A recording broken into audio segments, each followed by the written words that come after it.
Let us pray.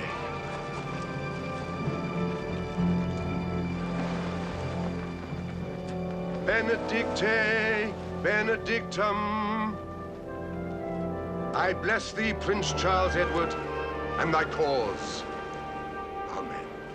Amen.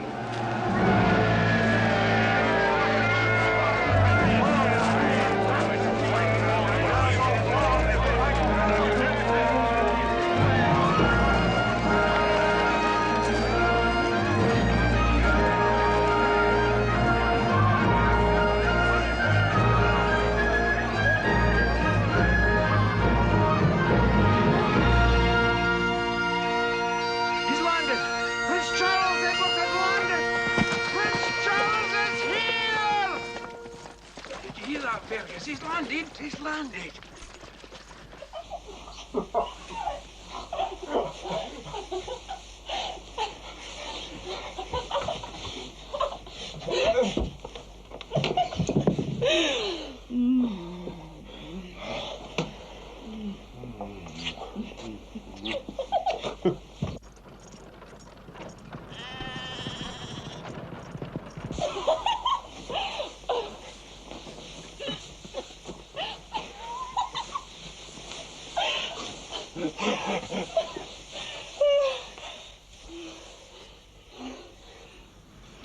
He's landed.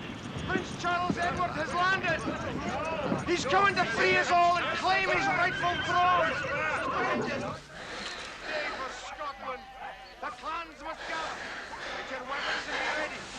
Wait for the call to arms. Charles is here to gain his throne once more. He's calling on the clans to join him and help drive King George from our land.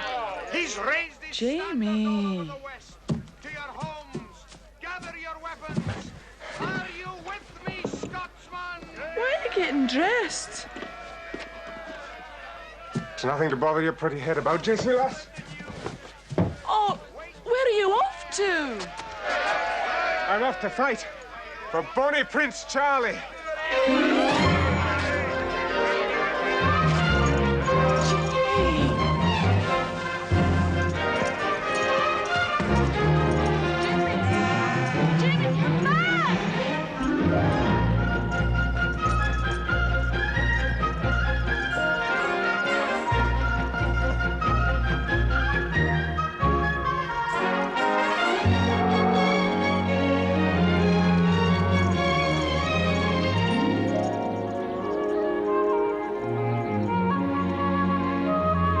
Is it wise to take such risks, my boy? Consider the consequences of choosing the wrong side in this contest of monarchs. Well, consider the benefits of choosing the right side. Father's right, James. Should Prince Charles be defeated, there would surely be reprisals. Some of our lands could be confiscated, perhaps even Durrisdeer itself. And should he be victorious, our fortunes will be doubled, our debts banished, and our position secured for years. You gamble even with our future. Nothing ventured, nothing gained. You're too sheepish, brother dear. My heart, too, is with King James and the Jacobites. But my head tells me it may be wiser to remain loyal to King George. Then I suggest that you pull yourself together, Henry. As for me, I'll follow my heart any day. Then I shall follow my heart as well. Come, let's both be off to join bonny Prince Charlie. I fear it would be most unwise to commit everything on one side in this. Therefore, we will do what many considerable families are doing. We will steer a middle course. And how do you propose to do that, Father? One son will go forth and strike a blow for King James. The other will stay here at home and keep favor with King George. If that is truly your wish, Father, then I am the one who should go and join Prince Charles. You? Naturally. I am the younger, the cadet. Tradition demands that I go. You and your tradition be damned. James. Well, let him stay at home and tend the herds and keep the books. He's better suited to it. Oh, use your head, James. There's sound reason for these conventions. If you, as the master, should die in defeat, then the estate and the titles could be forfeit. But if I should fall as a foolhardy young cadet acting against my father's wishes, there'd be no threat to Ballantrae. I'll not be cheated of this opportunity. Opportunity? Aye, to make my fortune. You'd like your future husband to be rich, wouldn't you, Alison the Sweet? What do I care for riches?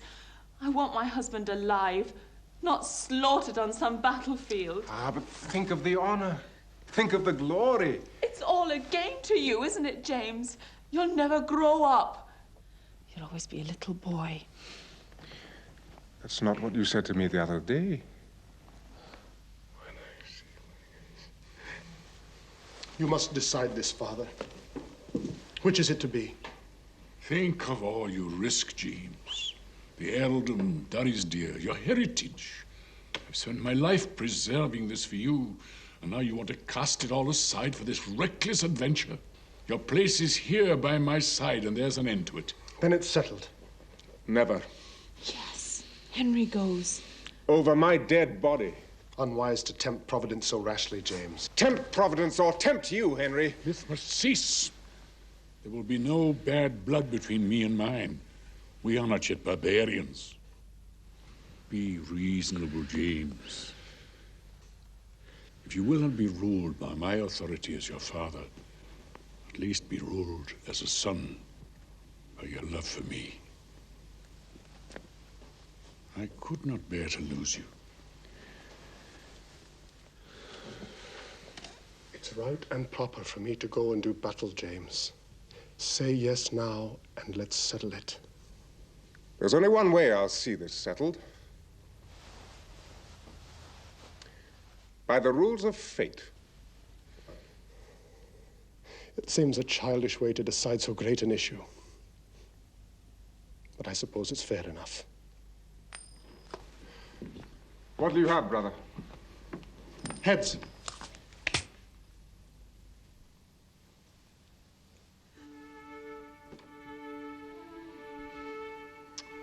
Too bad, brother. Seems that the fates are on my side in this. Nothing good will come of it. If you love me, James, you'd stay. I could not love you, dear, so well. Loved I not honor more? I hate you. You have no heart. Go on, then. Get yourself killed. I don't care. I hope you never come back.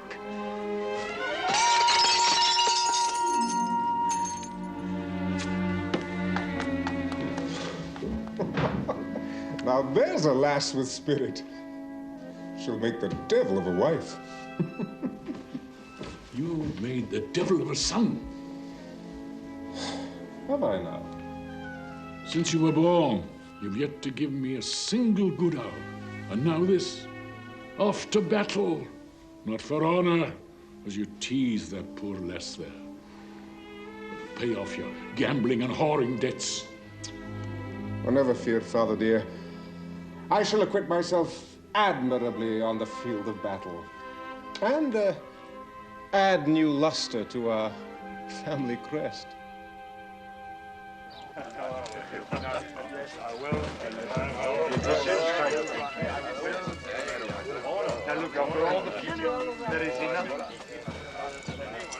Take care of yourself, my son.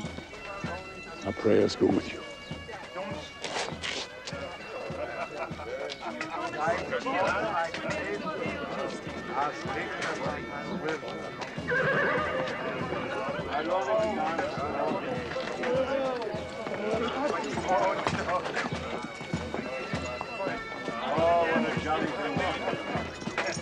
You sent for me, Miss Alison.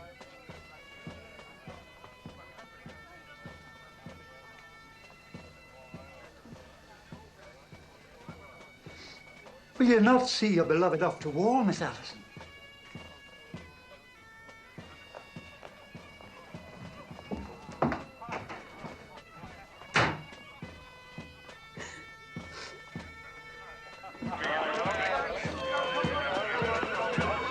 God bless you, laddie. Take care of yourself, John Paul.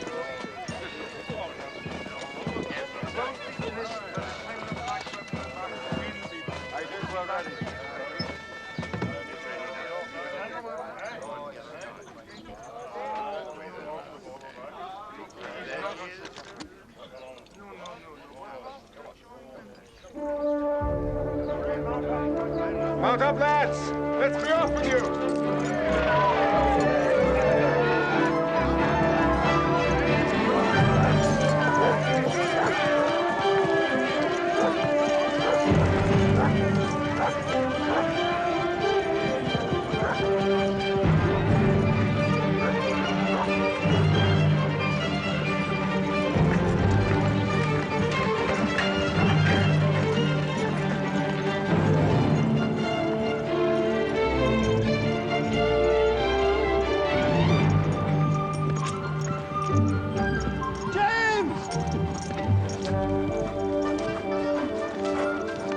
Ah, Henry. Just off to lick some English boots. Scoff if you will, James, but there'll be other times. The coin won't always favor you. Oh, it's all in the toss, brother dear. All in the toss. Well, this is where we part. Aye. Keep an eye on things, will you, Henry? And, be a good brother to Alison, will you? I'm afraid she's going to pine for me day and night.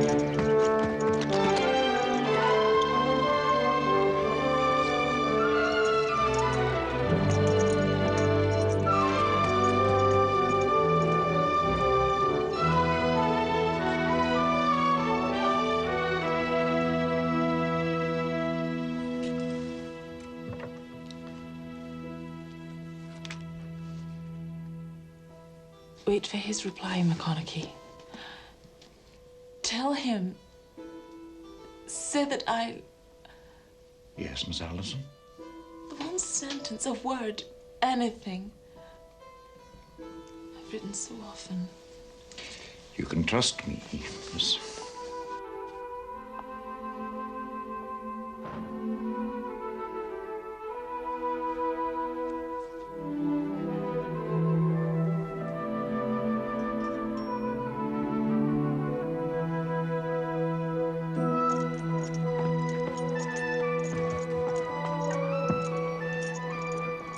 Let me pass. Letter for the master of Ballantrae.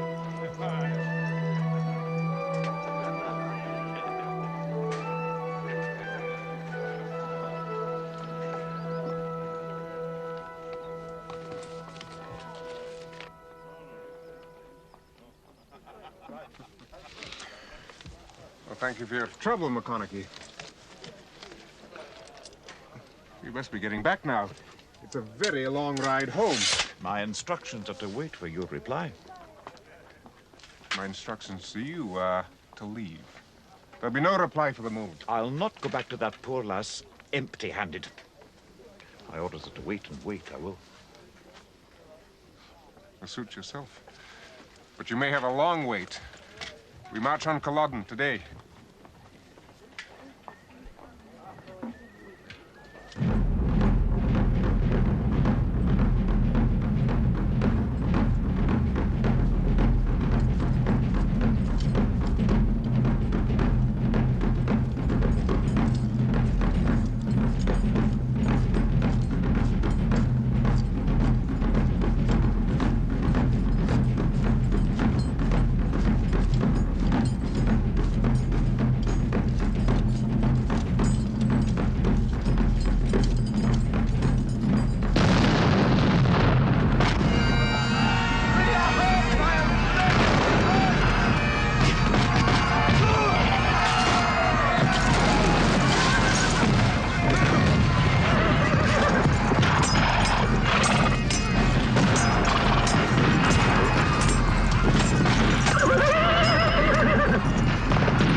motion? 'Tis I, sir. McConaughey. Good Lord, man, look at you. Forgive my appearance, sir. I've ridden 2 days and 2 nights without stop. What's the news, man? All is lost. The army has been routed at Culloden. The clans have dispersed. Prince Charles has fled to France. And James?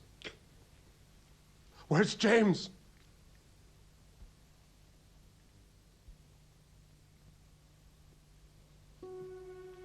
Oh, Jamie.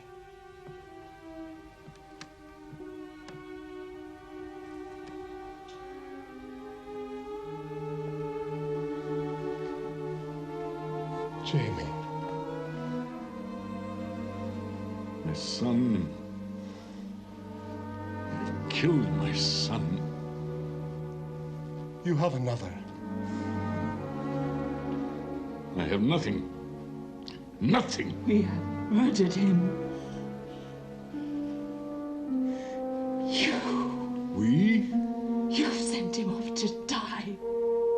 And for what? Alison, don't. You sat here all safe and sound while your brother was spilling his blood in your place. He would have it this way. We shall pay for this. Oh, God, we shall pay for this.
Saints preserve us. It's the ghost of James Dury. Who are you? Burke's the name. Colonel Francis R. Burke. How do you know my name? From the Battle of Culloden. I saw you fight at Bonnie Prince Charlie's side and sure, a finer show of courage I never witnessed. Then what are you doing out here? I'm trying to reach the sea and get myself back to Ireland. Instead, I find myself talking to a dead man. What are you doing in this godforsaken place, may I ask? Riding to the sea to find a ship for France. Be dat. This is your lucky day. Well, sure, if I don't know of a ship that's due to anchor off the coast at a place called St. Bee's Head in a day or two, we'll ride there together. Now, why would I trust a lout that's just tried to kill me? Ah, did I forget to mention it? You see, the skipper of the ship happens to be an old comrade of mine. Oh, I see. Then let's have your knife. Ah, but this is England, man. The place is full of robbers and pirates. Your knife! I may have taken a crack on the head, but I'm not so stupid to allow an armed man to ride behind me. A knife! Oh, you walk alone. I'll not go another step till I know where we stand. Are we to be friends or foes? If foes, we can fight it out now, to the end. If friends, give me back my knife, and we'll ride together in peace. I agree. Heads, we're friends. Tails, one of us rides on, alone. That's fine by me.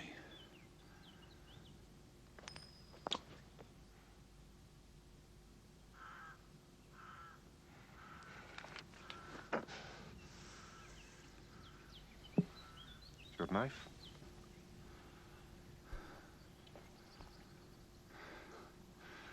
friend. Right. Which way to the sea, then? Oh, but Dad, was I after forgetting to tell you?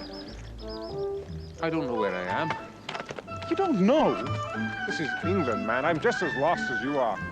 Oh, this is a fine start.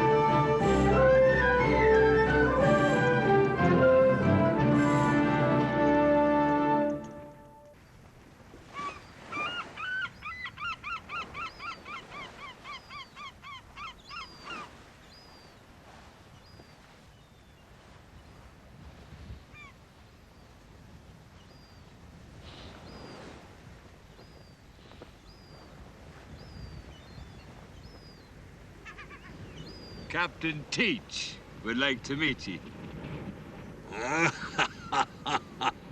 Bring this cab aboard! Let's have a look at them!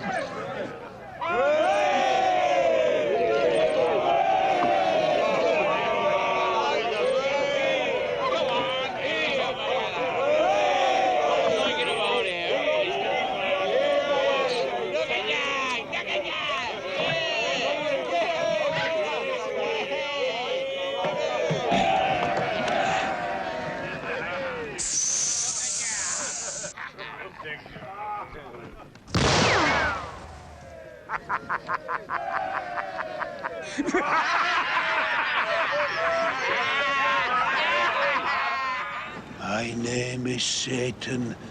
My ship is hell. My men are devils, one and all. What do you say to that? Bedad, if you truly are Satan, here's two more fine devils for you.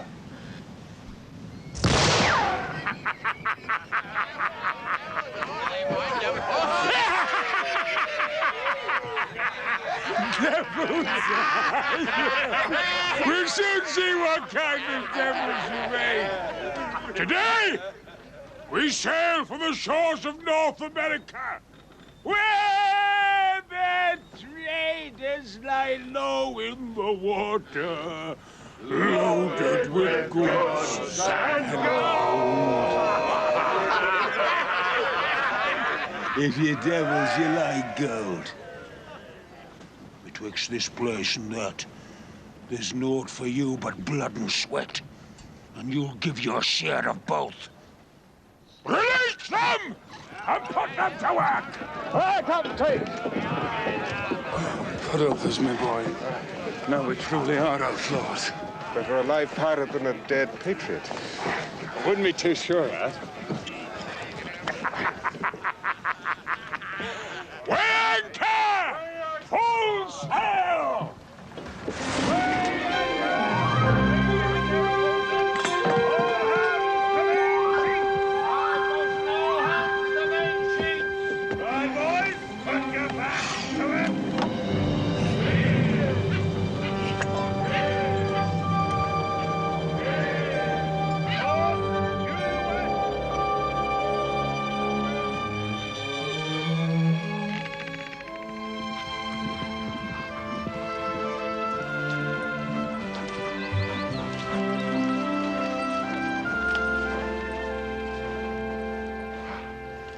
I must warn you, Mr. McKellar.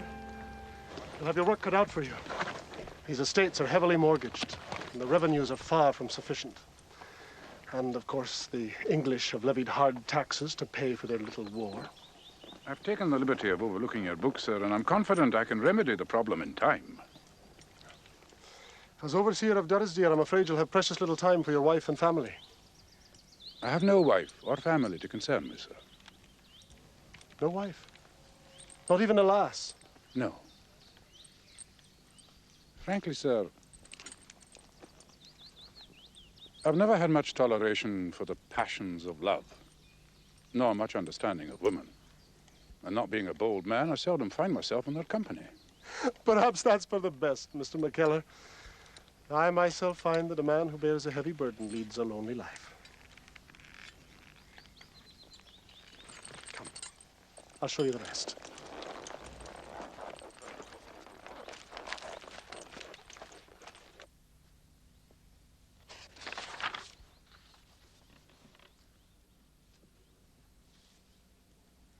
These debts will be the ruin of us, Henry.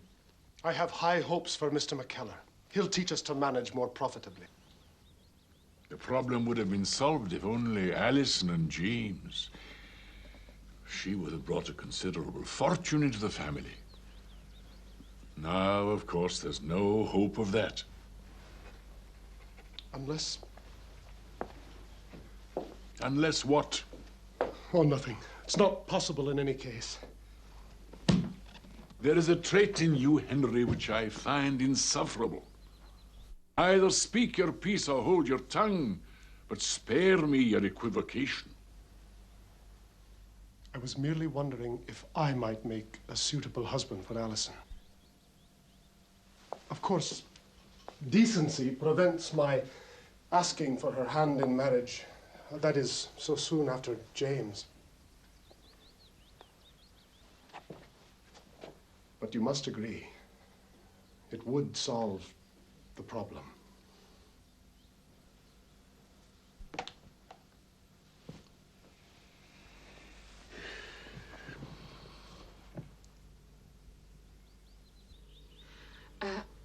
I've given your proposal a great deal of thought, Henry. And I've decided that a marriage won't be necessary. I shall simply make you a gift of my money. A gift? After all, I still have the house and lands my father left me in New York. The income from that is more than sufficient for my simple needs. Did you think that your money was the only reason I asked for your hand? Oh, I understand. I loved her as dear as my own, and I want to do my part to save it. Hang the money! It's you that I want. I've always wanted you. Since the day you first arrived. Hiding behind your governess skirts. Frightened little orphan, no one to love her, no one to care for. Henry, please. No, you shall hear this. All these years I've kept my peace, knowing that it was hopeless because you were promised to James. I never dared dream, and I never dared hope. But now... But now James is out of the way, you can seek your satisfaction. Is that it? I'm sure you don't mean to be so cruel.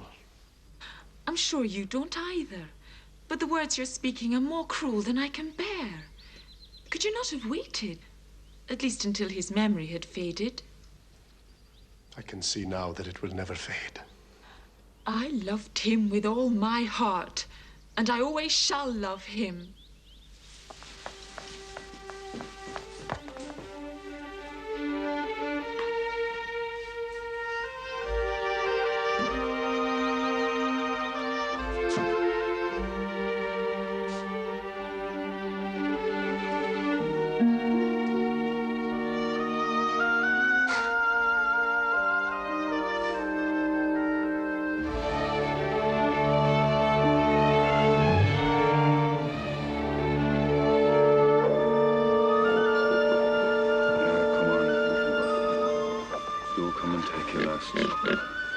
You don't want it, huh? Yeah, get away. Ship off the starboard bow!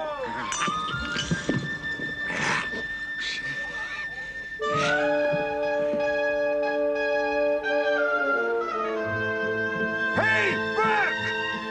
Run up the colors! Let's show these bleeders the Jolly Roger!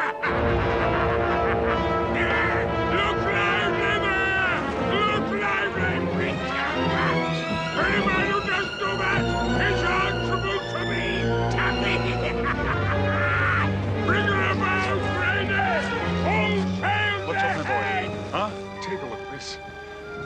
Now he's really bought himself a packet of trouble.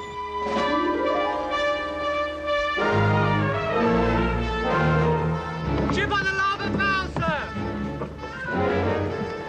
Ship off the land, sir.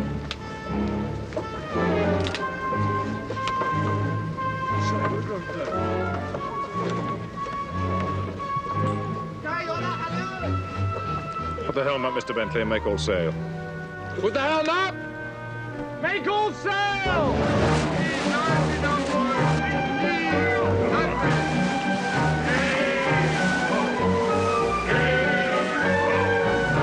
saints preserve us. I think the time has come to call the cowards bluff. Oh, well, don't be too hasty, James. There's nothing more fierce than a jackal when he's taunted.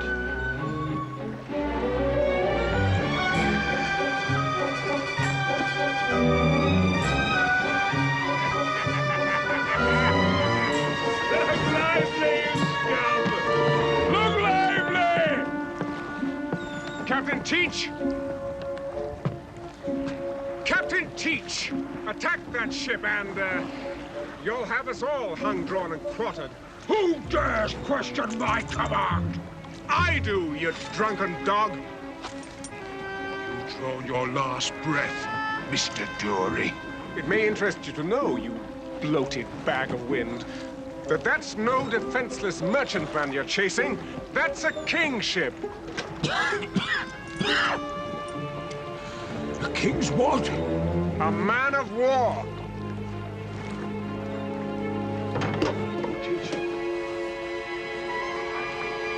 I'd be a man of war,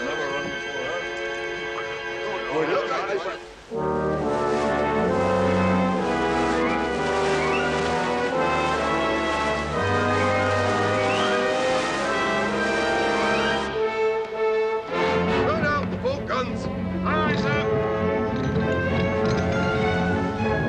Mr. Atkins, stand by the fire.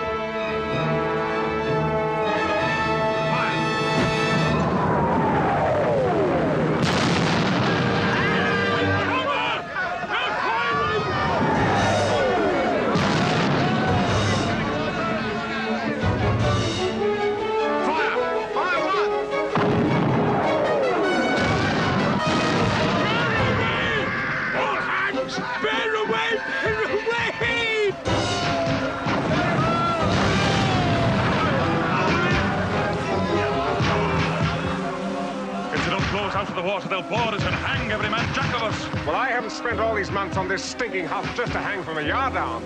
Teach! Get this boat moving!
Aye, aye, sir.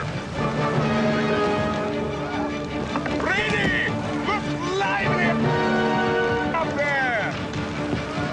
Douse all fires, hands to buckets! Make all sail! Get the gallants down! Double quick!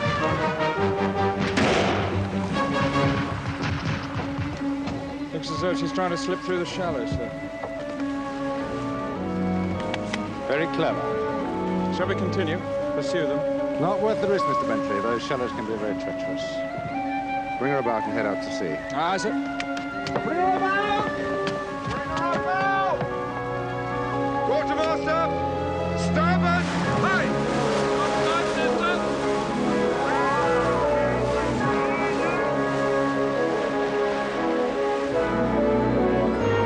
She's putting them out! Heading up to sea!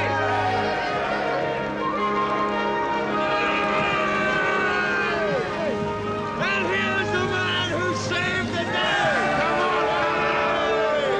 Come down, Fred! Hand it down! I know how to deal with him. Roberts, head for the nearest cove and drop anchor. The rest of you men, start repairing the damage. It's time we turn this bucket of slops into a real ship.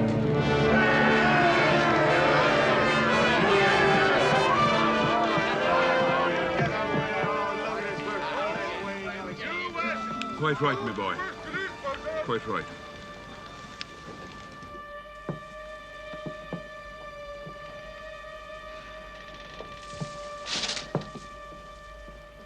You Scotsman!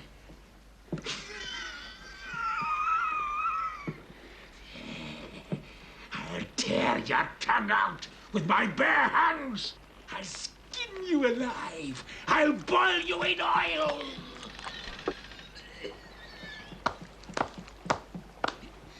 Bravo.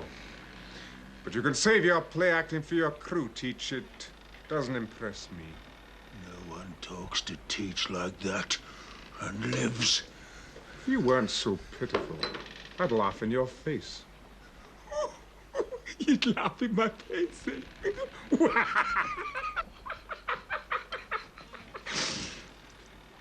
Prepare to die. You may be a coward, Teach, but you're no fool.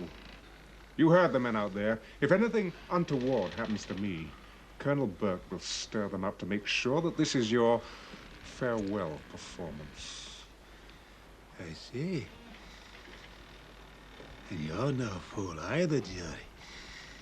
This little interview has some purpose, I suspect. What are you after? Half of everything. Half of everything.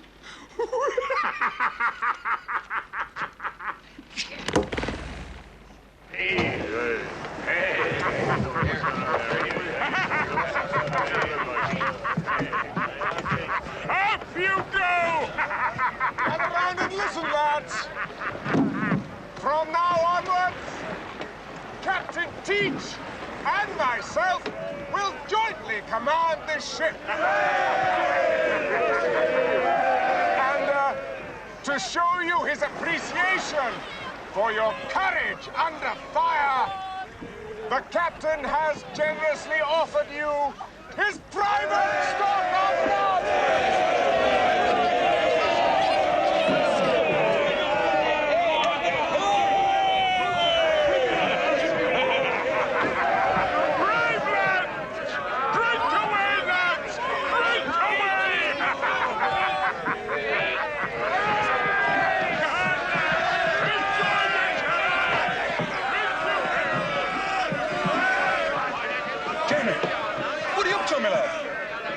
Listen, don't drink too much, if that's possible for an Irishman. Just pretend to get drunk. I shall have need of you later. Hold on, that's me. With a clear head.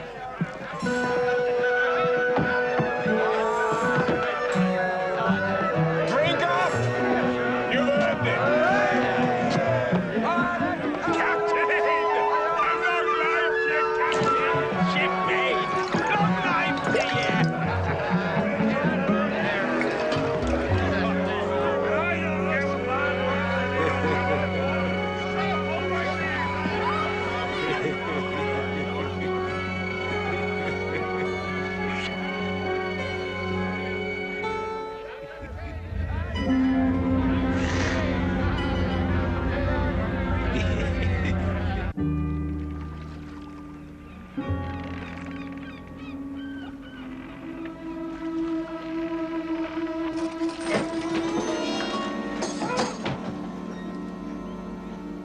There's a sight for the king's ransom. Treasure of a lifetime. We'll take only as much as we can comfortably carry. Did you remember the maps? Aye, that there. The Mohawk River lies to the north. Some 30 leagues inland. What about the crew? They'll not trouble us. Most of them will never wake, and the ones that do will be too sick to care. Never wake? Yes. I've been planning this for a long time. The rum you so kindly gave them was poisoned. Poison? You let me. You dangerous! How else do you expect to get this treasure off the ship? Nod your hat politely and then ask, "Pardon me, may we pass?" James, it's done now. You can't undo it by killing them.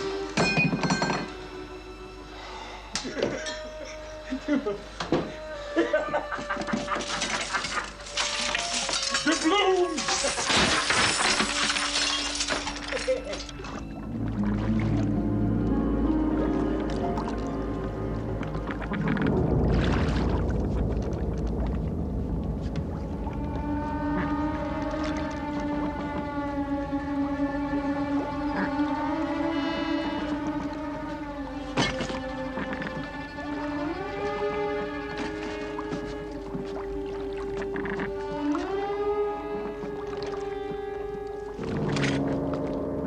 Thank you, gentlemen. Your services will no longer be required. I told you we should never have trusted him. Over the side! You'll have to shoot us first. Nothing would give me greater pleasure.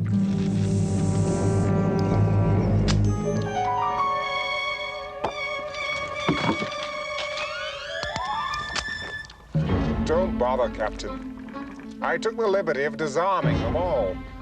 Not that I don't trust you, mind. Just didn't want you to hurt yourself. The game's up, Captain. This is as far as you go. Now it's your turn, you loathsome coward. Over the side with you. But I can't swim. You lie in your teeth. Have some mercy. Please. Please. Oh, over the side before I slit your throat and throw you over myself. If he doesn't, I will.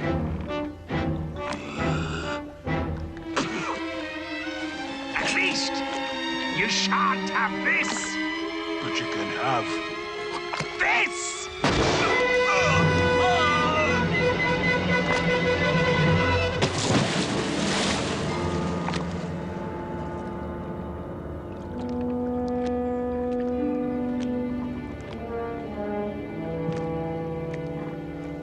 Let's go.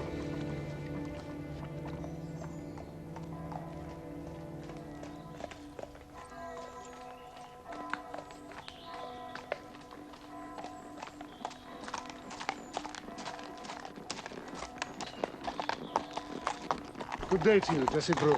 I'll not have another good day as long as I live, thanks to you. Where's the father of my unborn bairn, Henry Jury? Where's the dear lad that trusted you? Where's the lad you sent to die in your place? And where's my darling brother?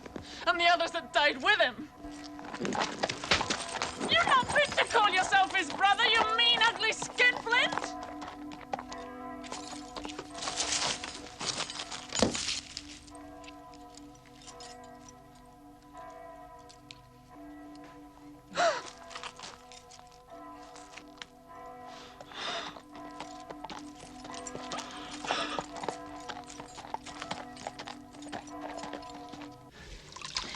It's no use trying to protect the villain, Henry.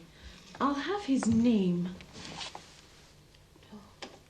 I didn't recognize the man. But who would dare? And why? There must be a good reason. Or it's not the first time. What are you saying? There are others who still blame me. Blame you? For James and the lads that rode with him. Every man, woman, and child in the district reviles me. I'm the object of scorn wherever I go. Not preside at the spring festival? It's unthinkable. Consider the risk to Henry. It will soon be reported that we cannot take the lead in our own province. No. Henry must appear. For the sake of tradition and the family name. Spare yourself, Alison. I know my duty. Oh, sir, will you not listen? Henry dare not show his face in public. He is the first in this house ever to be so. However, if he cannot face them alone, we will all three go.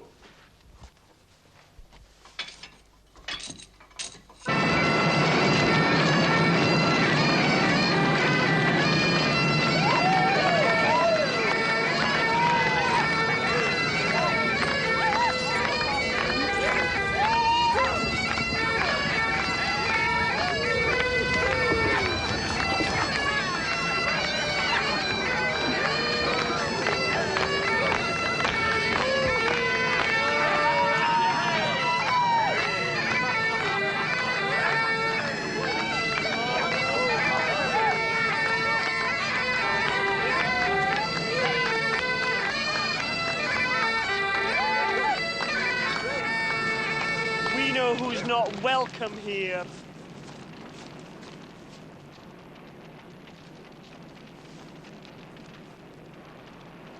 Judas! Where's the master? Where's the poor lads that rode with him? Where's my brother, Davy? This is your folly, sir. Now may we go home? Or will you have us all stoned first? Where do you home? Let us be. Aye, away, the lot of you.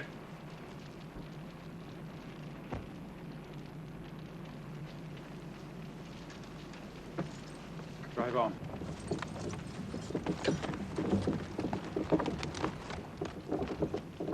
If you want me now, Henry, you can have me. I offer you no love, God knows. But you deserve better than you've had. I'll try and be a good wife to you.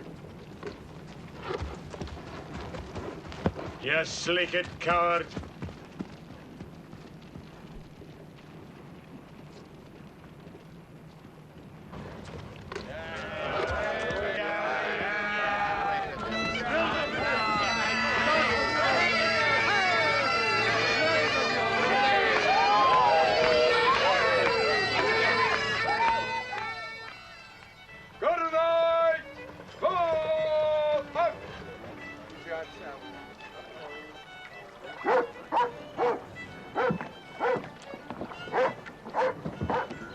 It's only a couple of 100 miles. There'll be no trouble at...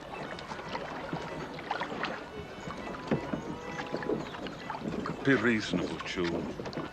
We're only asking you to take us as far north as Crown Point and Lake Champlain. June, not go. Too much dangers. French soldiers at Crown Point. We want to join the French forces there.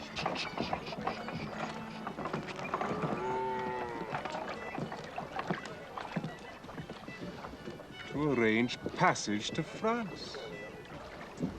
You British traitors? Oh, it's a long story. And you're obviously a busy man.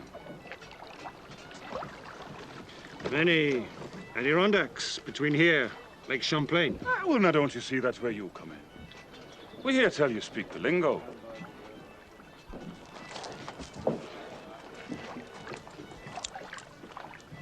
French pay Adirondacks.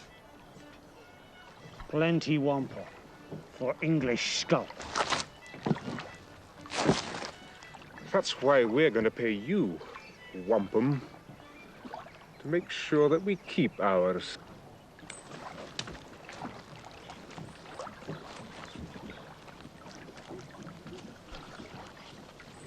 Plenty wampum.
Which way now?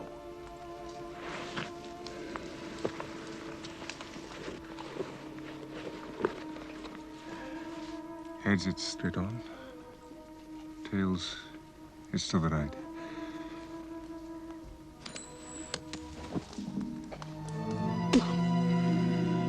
It's a childish habit you got there, my boy. Heads. Straight on it is. I'd gladly give up all this treasure for something good to eat. Well, a portion of it, anyway.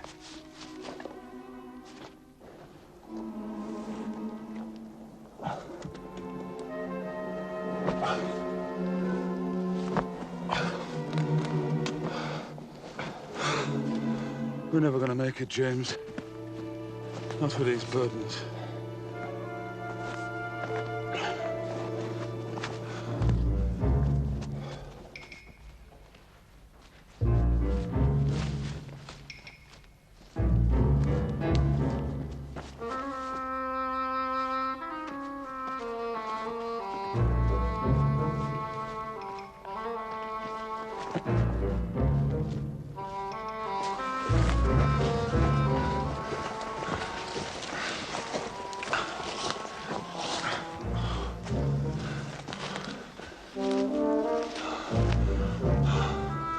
My back's killing me.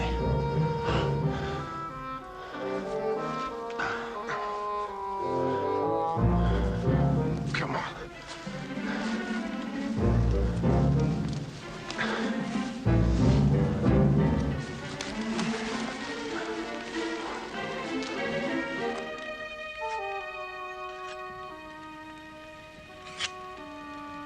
Tell me, Bert. Have you a brother? I bear the blessing of heaven. Not less than 5. I have but one.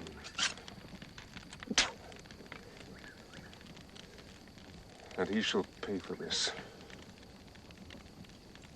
Why'd you blame him? He sits in my place. He courts my intended. He claims my name. And how can you possibly know all that? It's been a year and more since we've been gone. I know.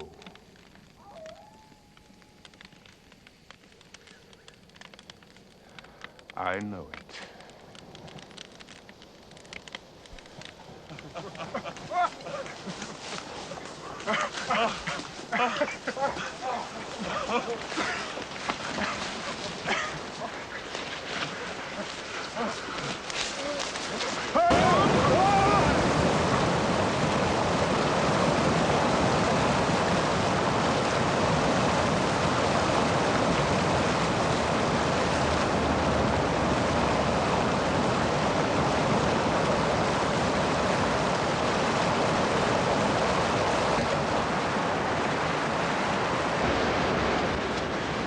Here, this'll do. Yeah, it should be safe here.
Arrêtez-vous, monsieur.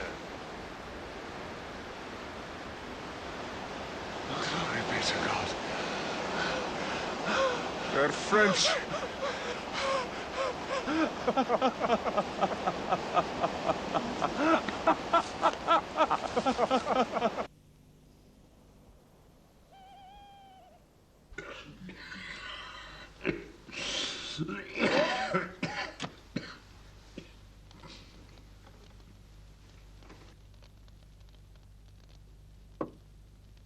Check.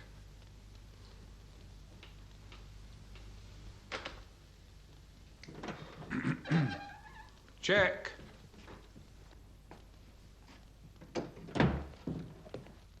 Checkmate. Excuse me, my lord. There's a visitor below. Eh? But who on earth could be calling here at this ungodly hour? He refuses to give his name, my lord, except to the master of Ballantrae. On my honor, it's true. Every word. My son, alive! Forgive me, sir. Lived so long in the certainty of his death. Where is he? Paris. He's been residing in the fine city this last year. And if I know anything of his habits, at this very moment he'll be drawing his chair into a piece of dinner. Oh, dear God. Oh, Bedad, forgive me, ma'am. Well, I deserve to be shot for not breaking the news more artistically to a lady. But here are the master's own letters, one to each of the three of you. He'll tell his own story with a better grace. To my husband. To be sure, how very dull of me. To be sure.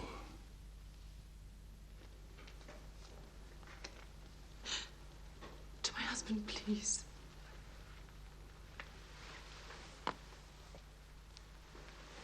Excuse me.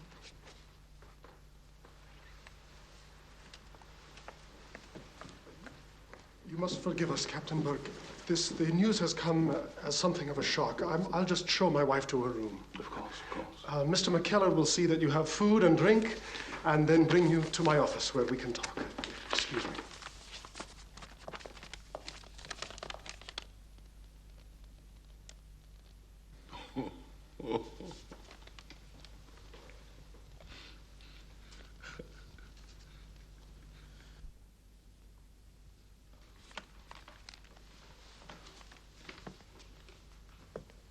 £5,000? 'Tis that, and the debtor's prison. How on earth did my brother manage to get himself so deeply in debt in so short a time? A fugitive is at the mercy of every opportunist. Your man has a price on his head. The cost of freedom runs dear. There are bribes to be paid. Bribes for silence, for forged documents, bribes for passage. Of course, of course. Tell me this. Will he come back to Scotland now? One day, perhaps. With the help of friends at court, but till then I think he'd be a fool. McConaughey will see that you have a room for the night. And the money. I must be away before the break of day. We'll be here for you in the morning.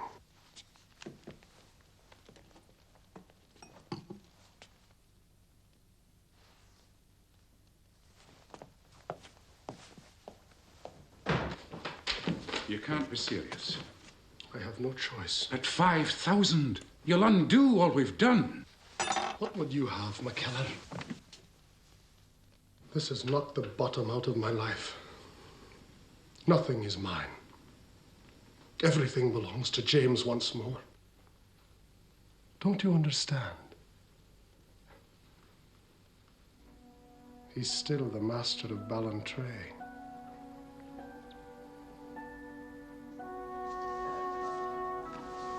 Read it and be done. Oh, to what purpose? Will it change anything?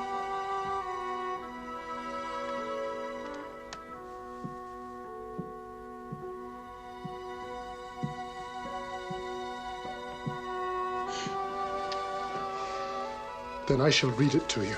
Oh, spare me that. Henry, my life is over. I've married a man I do not love to learn the man I love still lives. There's nothing more to know.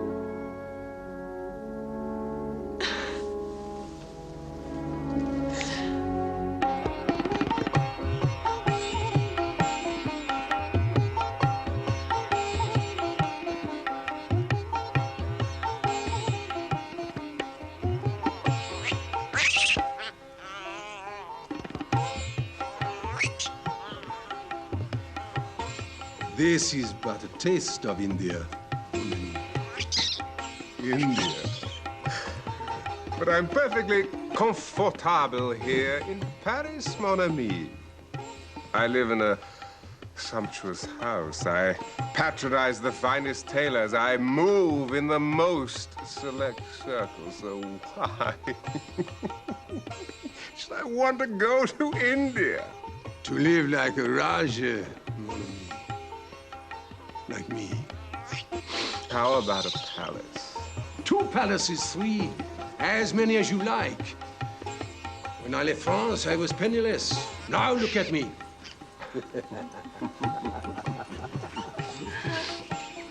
What do you say, Burke? Old Ami, shall we go to India to seek our fortunes? And how, may I ask, do you plan to finance this lavish expedition? I think we can rely on our friends in Scotland to assist us in this, don't you? Now, careful, my boy. One day the well's going to dry up. Then I shall just have to drink champagne.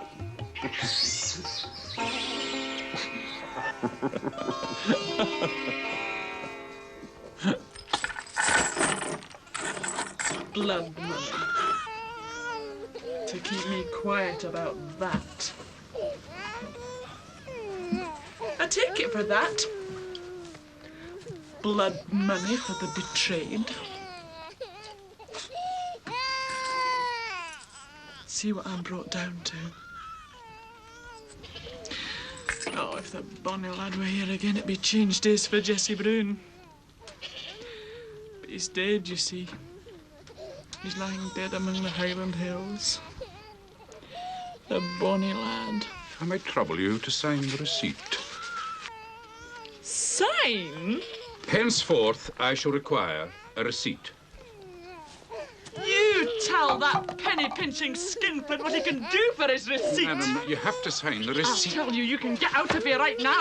This is not... Go on, get out, you! I have to You sinner! You must sign that receipt. Go on, I tell you now! Get out! Go on, Robbie, go on! Don't get in! Will you call up your vicious dog, woman?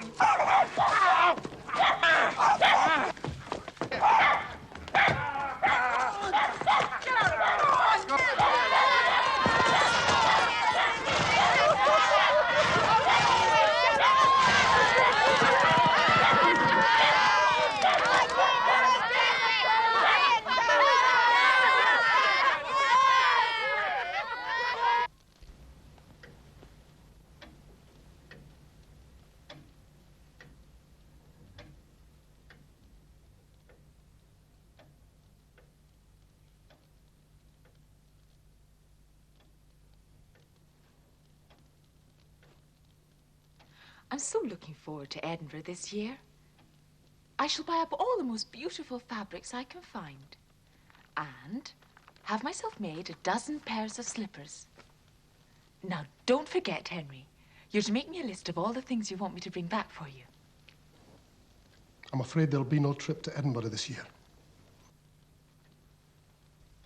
No trip? But I go every year. I know. But this year will have to be the exception. I will go to Edinburgh. You will not go to Edinburgh because we cannot afford the expense. If you must play the miser, Henry, may I remind you that I have money of my own. That, madam, is all mine by marriage.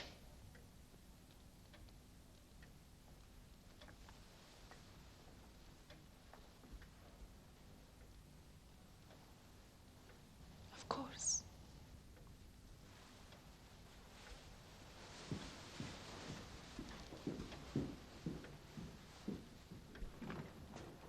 How much this time? 2,000. Dear God. Oh, wait. Read. Read how he begins the letter. My dear brother, I know what a miserly dog you are. I, a miserly dog. Is that true, McKellar? You think I'm a miserly dog? Of course not. Ah, yes, but you're the only one who knows the truth. You're the only one who knows where the money goes. No one else knows, not even my wife. And I am forced to deprive her of one of her few pleasures in life. Miserly dog. I'm as good a man as he. That is where his money goes to, madam. His and yours. To Paris. To that man.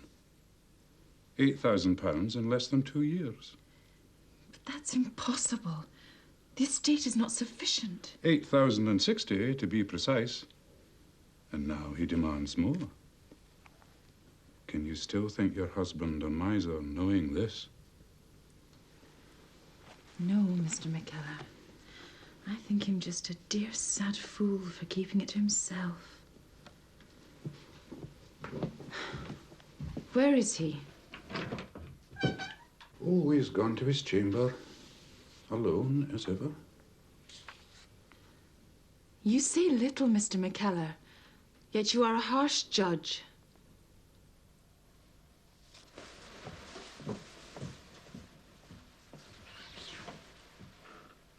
Set your mind at rest. There will be no more money sent to Paris. Glory be to God. James is the source and substance of all our troubles. No more. He's done his last mischief.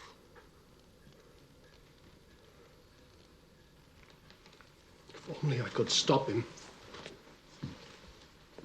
Everything he demands is his by rights. Then let him come and claim it for himself. Colonel Burke says he dare not set foot on Scottish soil. Then he will not come. You don't know James. He'd risk anything. That is a chance we must take.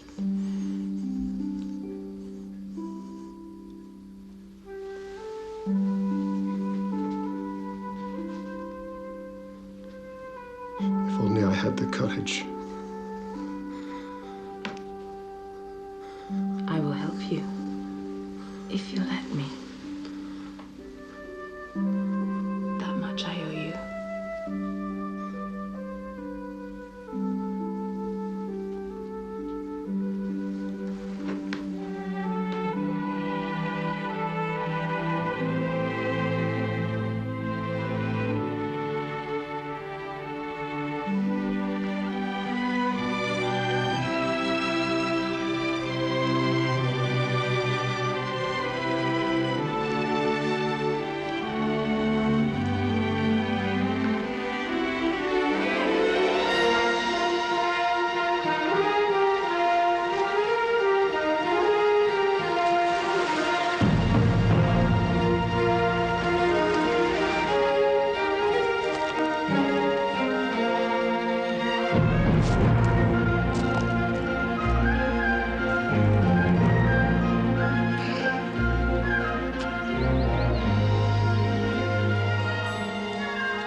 Jacob.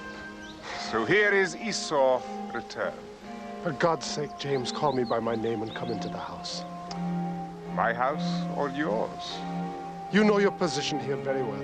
Why, I believe I do, brother dear. The question is, do you?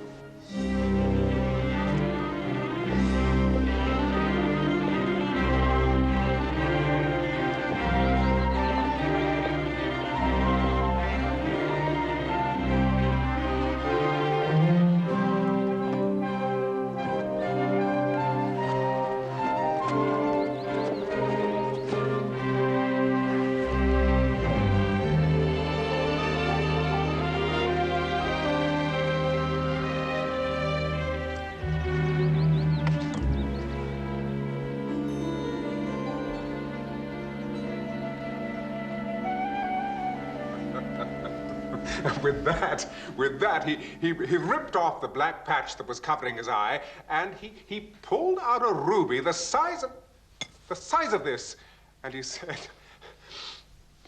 "Madame, s'il vous plaît, now I can have the sister as well."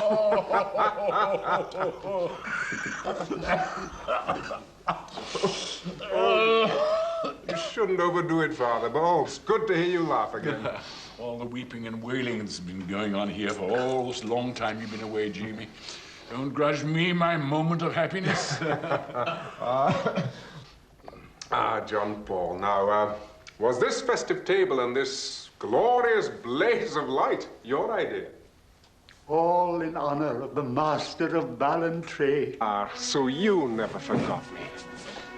Oh, it's good to be home again, Father.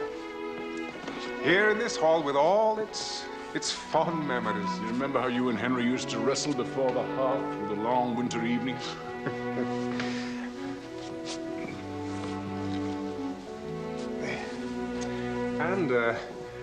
And tease poor Alison. Oh, my, what a temper she had then. Probably still has.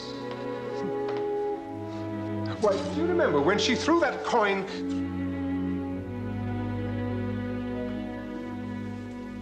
What? What's still not repaired? I'm afraid there have been so many other, more important matters to attend to.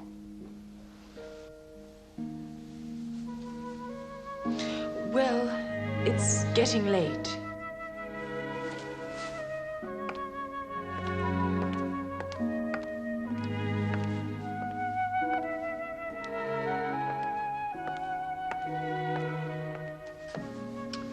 Good night, Father.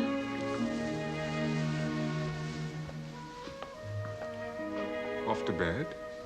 So soon, cousin? Well, we're used to retiring early. I'm afraid this isn't Paris. Oh, no, it's not. We're at Paris. Oh, how you would shine. Welcome back from the dead, James.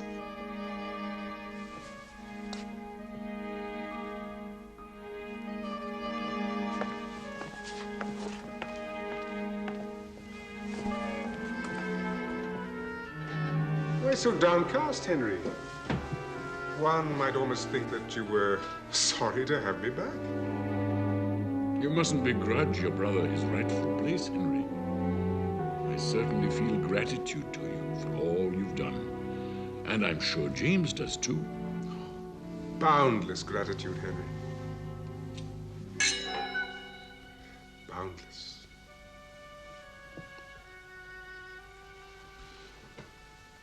I marvel at your patience, Mr. Henry. It's beyond me how you've suffered him these last weeks. Oozing brotherly love when the family's present, vile and insulting when he's alone with you. Why don't you turn him into the authorities and have done with it? Would you have me betray my own brother, Mr. McKellar? He'd betray you soon enough. It would only make him a martyr and destroy what's left of my reputation. I'm afraid we must endure him for the moment and pray that he tires of his galling game. Well, it better be soon before he ruins us with his drinking and carousing. Oh, now, Frenchy, you and your friends can smuggle me back to Darrisdeer. I'm not getting out on that thing, I tell you now. Go on,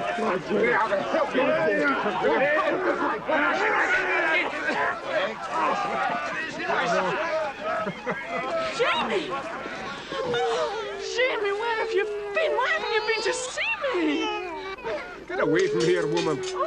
Oh, Jamie! It's me, Jamie. It's Jessie. Oh, I've been waiting. Not now. Can't you see I'm busy? Look, it's the wee bairn. I named him after you. Have you lost your senses, girl? Let me be. Jamie, do you care for me anymore? I've been true to you. Ask anybody. I said unhand me, will you? I said unhand me, will you? Let him go. Man, you coward! You're no better than your skinflint brother! A curse on all the Duries! May you rot in hell!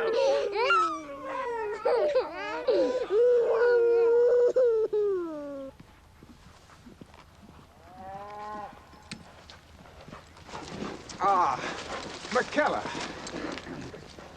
Aye? There's a crazy wench in the village named Jessie Brune. Do you know her? I do. If she comes here, I would like you to get rid of her. Drive her away. We'll thrash her if necessary, but keep her away from me. You'll have to do your own dirty work. I'll not do it for you. I have just given this servant an order, and he replies with insolence. I suggest you remind him who's in charge here. Mr. McKellar is not a servant. Everyone employed on this estate is my father's servant. Then why don't you complain to Father? I'm sure he'd be very interested in your dilemma. Or doesn't he know about Jessie Brune yet? Dismiss this man at once. James, when you are prepared to assume your responsibilities as master of Ballantrae, you can make all the demands you like. Until then, dear brother, please spare us your arrogance. You shall pay for this. There is no place left where you can hurt me, James. It will give me great pleasure to find one.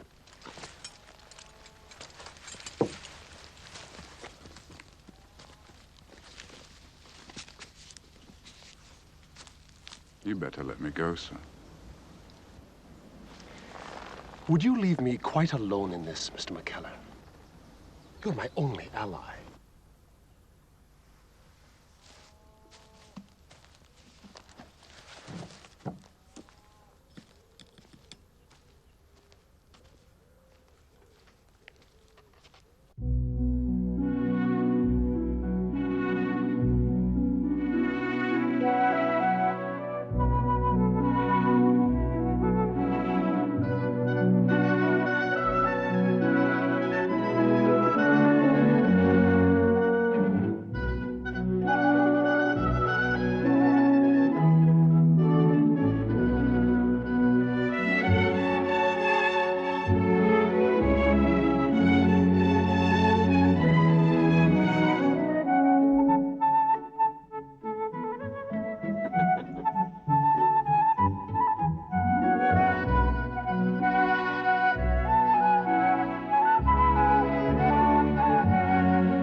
Your behavior in the company of my brother, one might almost say schoolgirlish behavior. Henry, don't be so stuffy. I'm enjoying myself. Oh, having James home, it's like being children again. You remember the dear days when we were all young and carefree. Besides, you never seem to have time for me. Still, your actions are hardly befitting a wife, not to say the mistress of Ballantrae. Would you deny me this one innocent pleasure in my drab life? No. So long as it is innocent.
Don't do it, Mr. Henry. That's the richest piece of land on the entire estate. Then it should fetch a handsome price.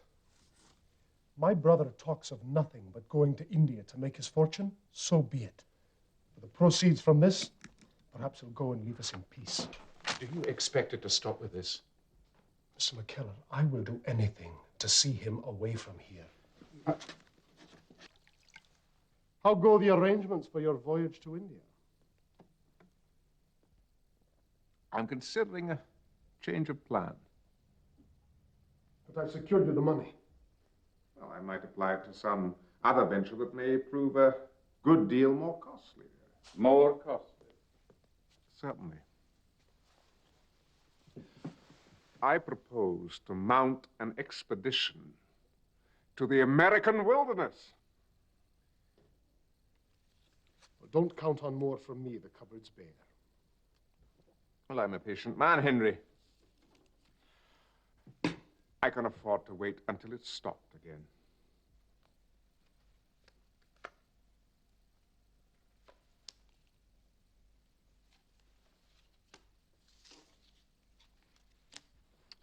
This is my lucky night. Careful, brother. Lucky in cards, unlucky in love. So I've heard it say. Unlike you, brother, I do not have to rely upon luck in love. Still, Henry, with all your dull, solid qualities, I've never known a woman that didn't prefer me. And that pertains, of course, as we both know, to your own wife.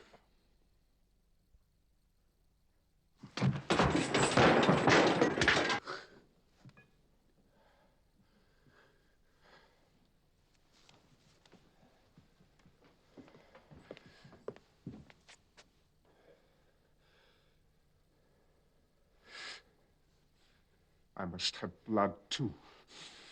By God, it shall be yours. Gentlemen, gentlemen, this is folly. For the love of God, will you not reconsider?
Which one? Mr. James. Let's go to your husband. Will you turn your back on him now when he needs you more than ever? No! Vanished without a trace. That's not possible. No. There was no flutter from his heart. I could have sworn he was dead. French smugglers. Why would they take off a dead man? Why, indeed? Then there is hope that he's still alive. Meantime, we must avoid scandal at all costs. We will say he departed as he came, without a word. No one must ever know what happened here tonight. Jamie.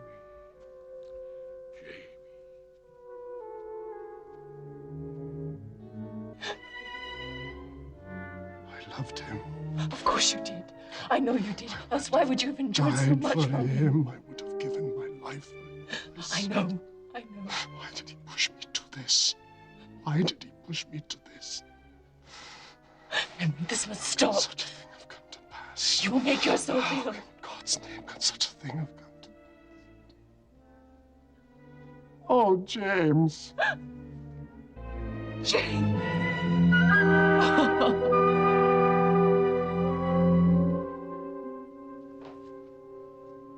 The Devil's Diary. I found it in one of his half-packed bags the night of the tragedy. Have you read it? Enough to know that he was planning to leave with the French smugglers that very night. Just as we suspected. Aye. So the chances are he is alive, and our fervent prayers have been answered. May I see it, please?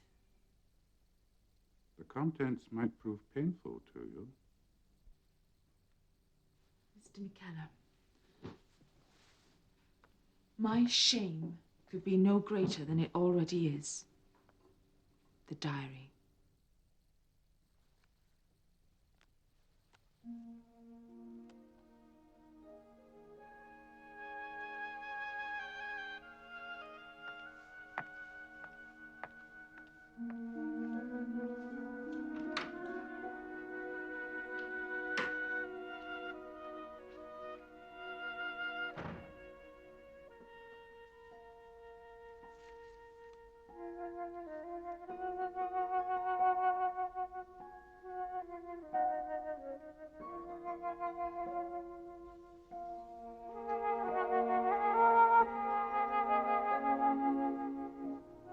And so the game goes.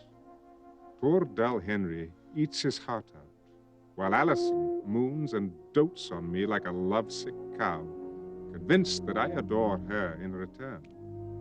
If she but knew. It's her fortune I adore, enough to marry the shrew and endure her willful ways.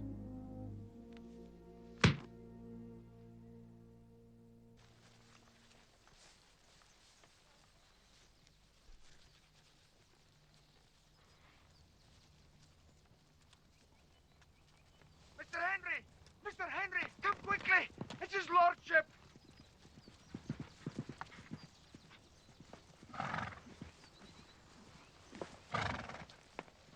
Come.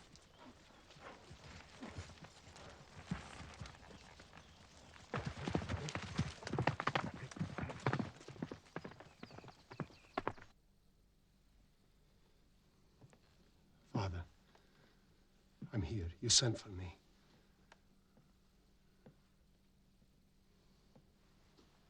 James. No, no, 'tis Henry.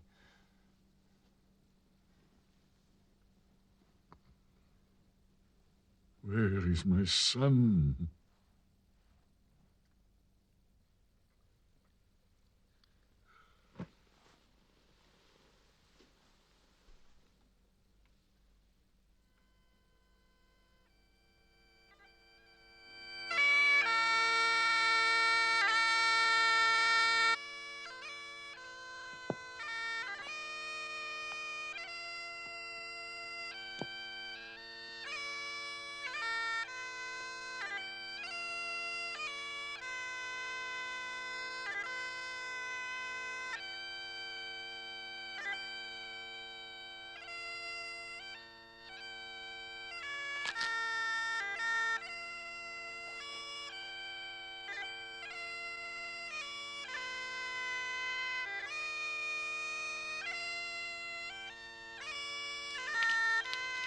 Henceforth, and for all eternity, let this man's soul be free of sin. Rejoice. Be thankful. This man had 2 sons, yet he loved only one. Cleanse his soul of that if you can, Sin Eater. I'll cleanse him of that. I damn him for that. Then it is your soul that must be cleansed now, Lord Daristyr.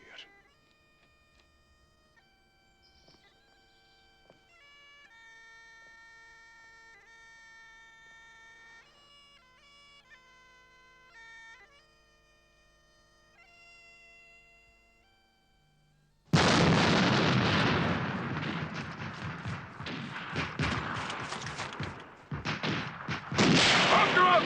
After those Frenchies!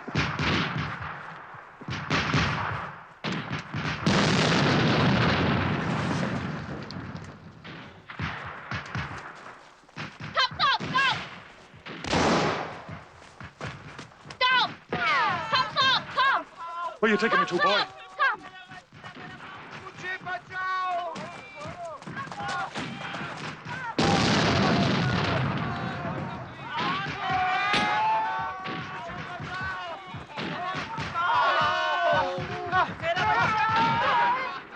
Jody!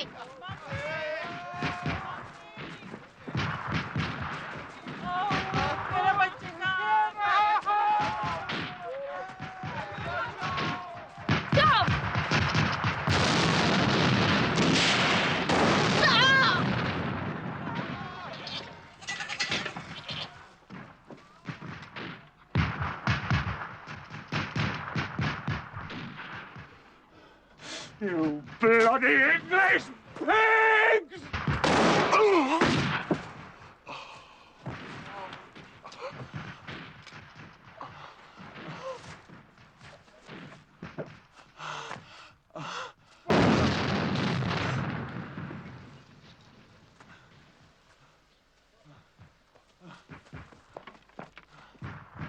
Open the door! Open up!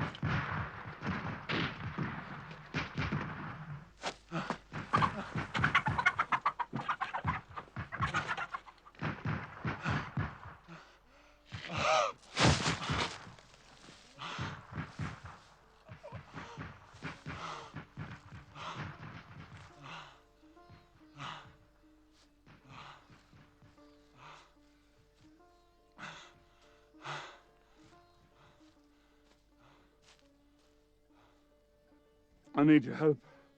I'm on the run from the English. Saru Sahib, the Saab would be glad to know how you come in the garden. It's my old comrade, James Dury. Oh, to be sure, this is me lucky day. The Saab understands no English language. I understand it myself, and I see you make some small mistake. The Saab does not know you. James, it's me! Francis Burke! You the Damned impudence to deny me to my face! Ye आपका दोस्त नहीं? So that's the way of it, is it? Well, we'll soon see about that. चले जाओ. The Saab thinks you better go away. Well, to be plain, it's what I was thinking myself. I'd not have the report of a pistol be the means of hanging me. You just tell the Sahib that I consider him no gentleman. So ye damn low Irishman, eh? The Saab would be glad to know if you are a damn low Irishman who is all bark and no bite. You tell him I remember this, sir! You old woman! James! Quick, second to the desk. Help me get him into the house.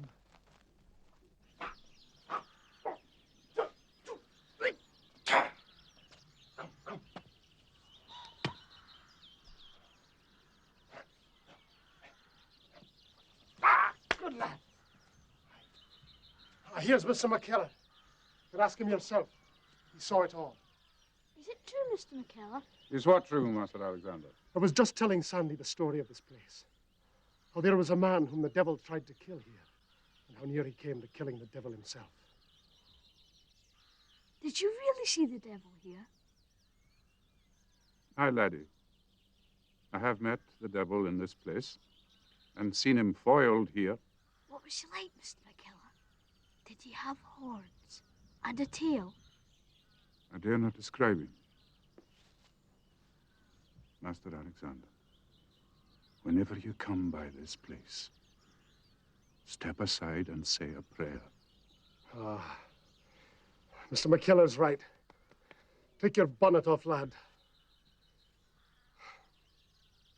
O Lord, I thank thee, and my son thanks thee for thy manifold great mercies. Let us have peace for a little. Defend us, O Lord, from the evil one. Smite him upon his lying mouth. Strike him down, O Lord, and never let him rise again. Amen. My Lord, I think you've forgotten. Forgive us our trespasses as we forgive them that trespass against us. That is easy to say, Mr. McKellar. But for me to forgive, no, I'd look a proper fool for such a pretense. It is our Christian duty to forgive. Do you forgive the man yourself? God help me. I do not.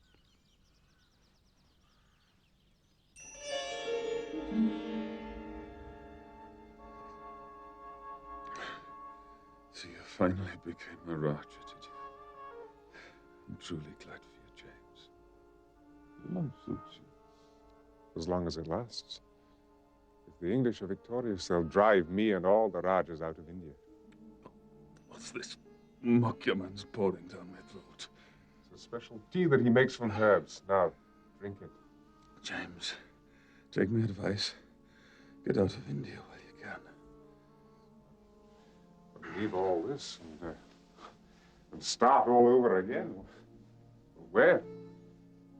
You still have a fortune buried by that waterfall in America. How do you remember it, James? I never saw sights so beautiful in all my born days. I've often dreamed of going back, you know. Well, we can leave just as soon as you're on your feet again. Not Francis Burke, my boy, but you'll go. And when you do find it, it's all yours. Careful. I might take you at your word. I mean it. I want you to have my share. If I'd had a son, I'd have wanted him to take after you, you know. You certainly have. Oh.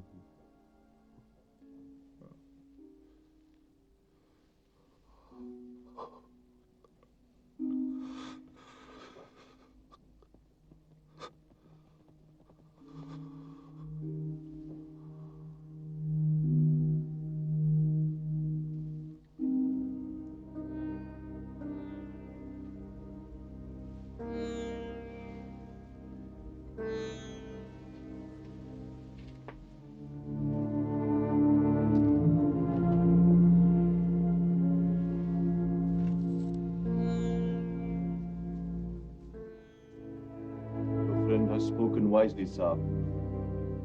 It will soon be time to leave India. Yes, I'm afraid it will. Where will we go? To America? To look for your buried treasure? One day, perhaps. But first, I have an older score to settle.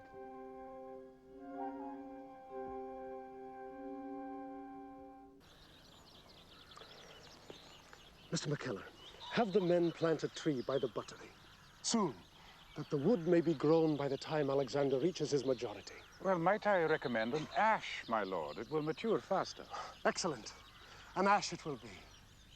Now then, have you looked into that little investment that we discussed? I have, and I'm led to believe that it will increase tenfold within the 20 years. Oh, splendid. It'll fall in handsomely for Alexander's wedding. What plans I have for that. Even now? The boy is but a child, my lord. Oh, we must look ahead, Mr. McKellar. Be prepared. Who knows what may come. The boy's future must be secured. His happiness means everything. A son, Mr. McKellar, is the greatest treasure that a man can possess. Perhaps you yourself will be fortunate enough to know that one day. You'll forgive me if I speak frankly, my lord. Oh, me, I sense a lecture coming on. No, merely some advice, but if you prefer it, I will hold my peace. My dear Mr. McKellar, I value your advice as much as I value your friendship. Please. Has it occurred to you what you're doing with your son? What am I doing with my son? Your father was a good man, but was he a wise father? What has my father to do with this? I never knew a better man, nor yet a wiser, save on one point. His sons. Get on with it, man. Stop beating about the bush. If you continue to indulge Mr. Alexander as you do, you're following in your father's footsteps. Oh, beware, my lord, lest when the boy grows up, he should follow in your brother's. How dare you suggest that my son could ever be possessed of such evil? My lord, it was merely Enough, meant... Mr. McKellar. I'll hear no more of that talk.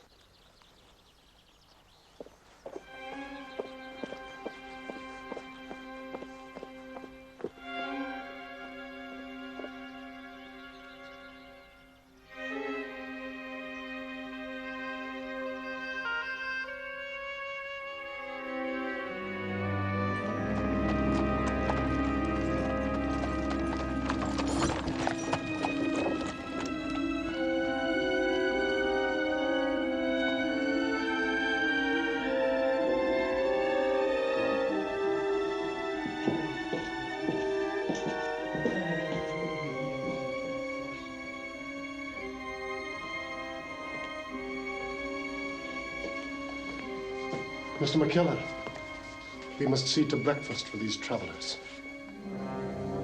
Splendid. I'm as hungry as a hawk.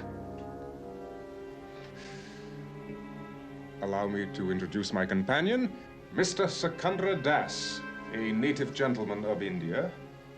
Mr. Henry Jury. Lord Durrisdeer. Surely not in the family. In this house, everyone renders me my proper title.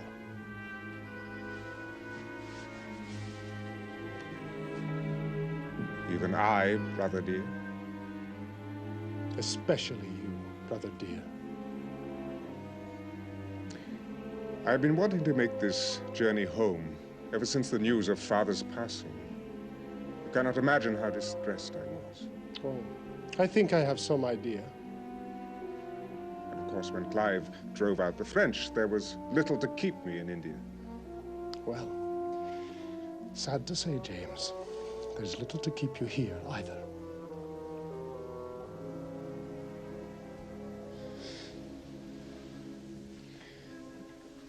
But this is home. I trust I am still welcome in my father's house.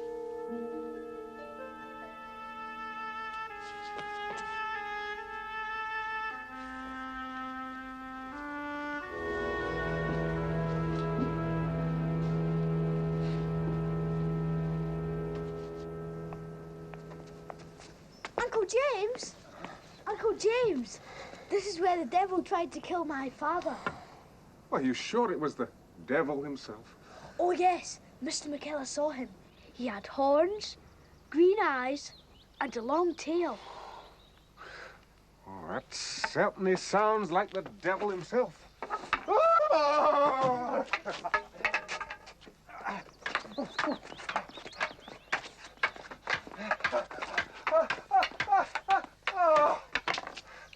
Touché. I yield. My father says if he ever comes back, you'll finish him off for good. Oh, they've been trying to do that since the Garden of Eden, laddie. Alexander! Alexander! It's Mother. Well, why don't you run along with Mr. Das? Get him to show you one of his magic tricks, huh? Well, I'll tell her I haven't seen you. Alexander!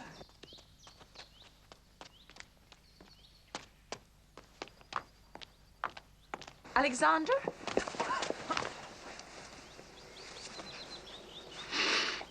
How dare you? Don't be alarmed. We're quite alone. What are you doing here? Waiting for you. Does it excite you that... Oh, I still desire you. No. It disgusts me.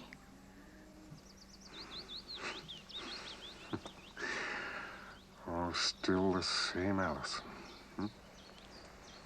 A facade of ice.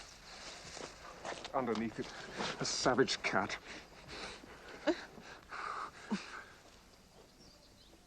Oh, yes, of course. Stiff for want of use. Well, it's difficult to imagine Henry overindulging his carnal appetite. You're less than a boy in comparison. Is that a challenge, cousin? We must sweep this vermin from the house, Mr. McKellar. The question is how. Henry, you must send him away at once. He will stop at nothing to destroy our lives. Calm yourself, my dear. To recognize the devil when you meet him face to face is to be forearmed. The problem is that I promised my father I'd never deny him a home. There's no way I can force him to leave the house. Then we must go ourselves. What? Yes. We can pack and make off in the night while he sleeps. We can go to my father's estate in New York. He'll never find us there. Are you mad? Dora's dear is mine now. I'll stand my ground and fight, but I'll not run away. Now isn't he the clever one? Sandy. Thank you, Mr. Scandadas. Thank you. Bravo. Last time it was me. This time Alexander will be his battlefield. Is that what you want? Oh, but to steal away in the night like thieves. My lady, if he knew where you'd gone, he'd surely follow and persecute you. Well, then he must never know. For God's sake, Henry, take us away to America.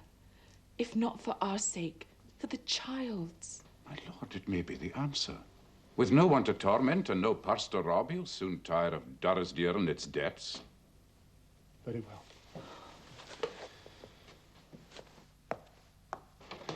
We'll leave the place to James for now. But he'll soon see how little that entails. Mr. McKellar, send for my lawyer, Carlyle. Allison, start packing at once. But be discreet in your movements. He must not guess what we're up to. Oh, thank you. We'll be off tomorrow, by first light. Go.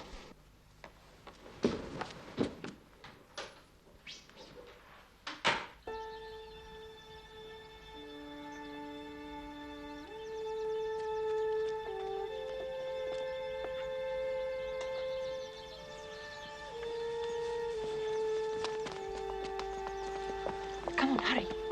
Quickly, get into the coach.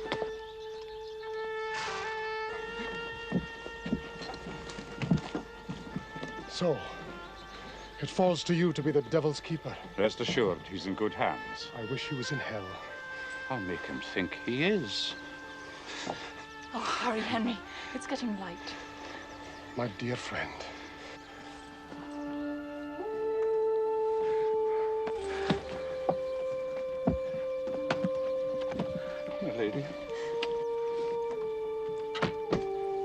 Goodbye, and Godspeed. For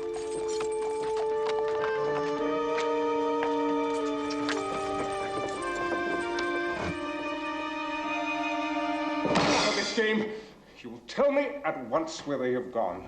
I will tell you nothing.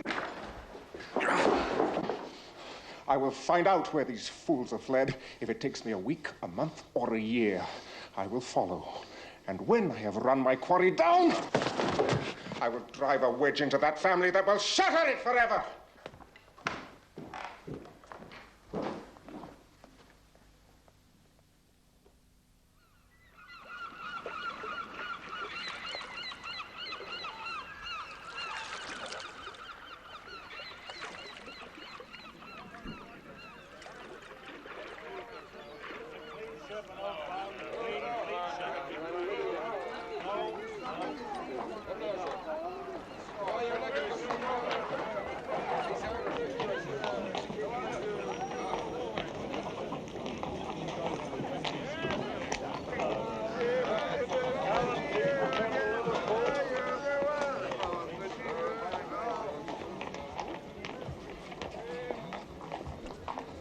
Be so good as to secure that as well.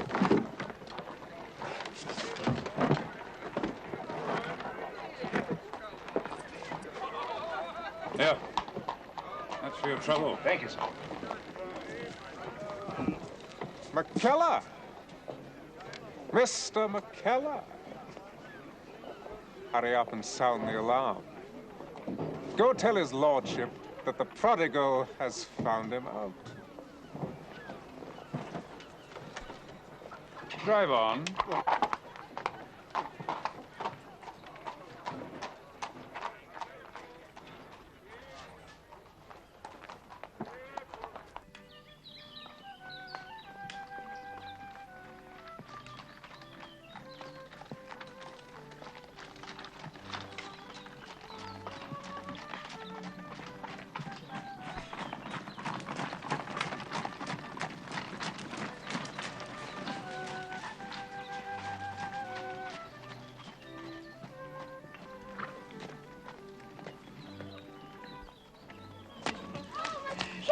Sandy, my boy, my God, you've grown,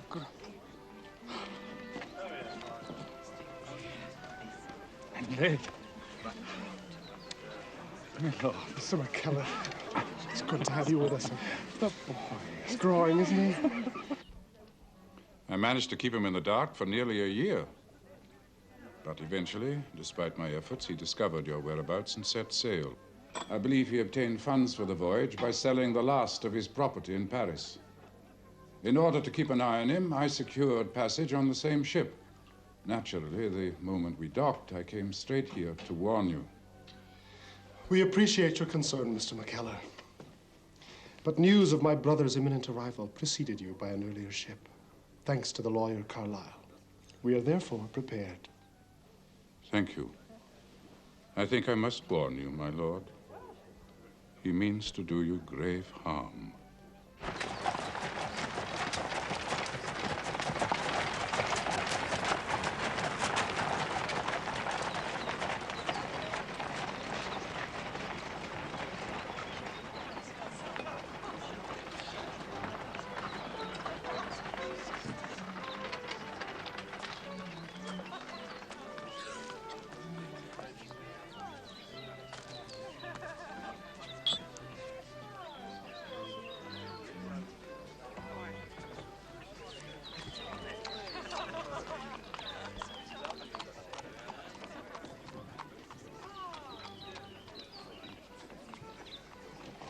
Well, what comedy have we here? Well, sir, and what ill wind blows you hither? Will please your lordship to be civil. It will please me to speak plainly. Your reputation has preceded you to our common disgrace. This is General Clinton, governor of our province. The rest are some of our most prominent citizens. They know our story. Then they will know that I am the rightful Lord Daristyr.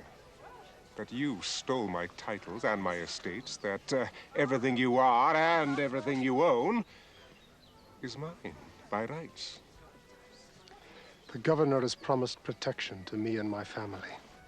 Ah, yes. Yes, of course. I should have realized how much a title would shine out in such a hole as this.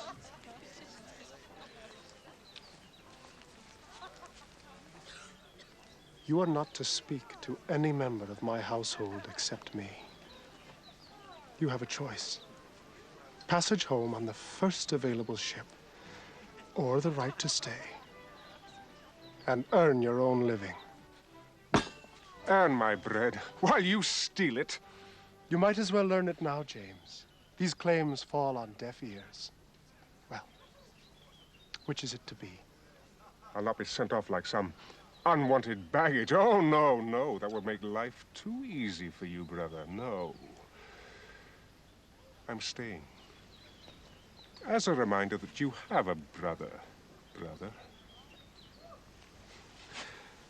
I'm sure that when these good gentlemen get to know me better, they will understand the justness of my claim. Till then, good day, your lordship. Your ladyship.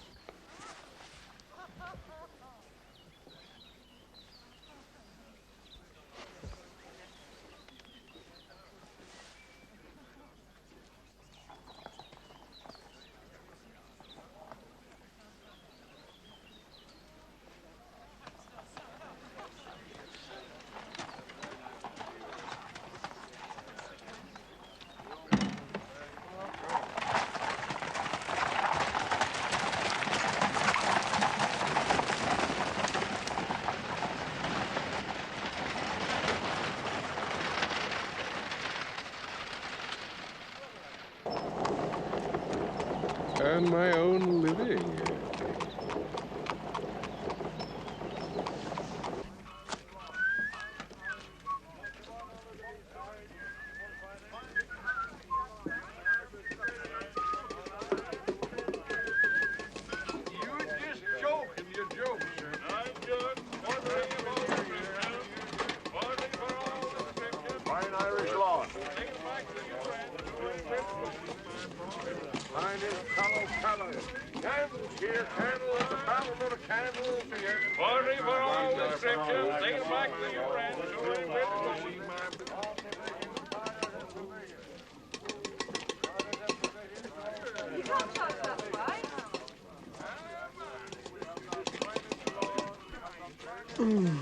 I marvel how my brother learned the tailoring trade so quickly. Mending sails, so it is rumored.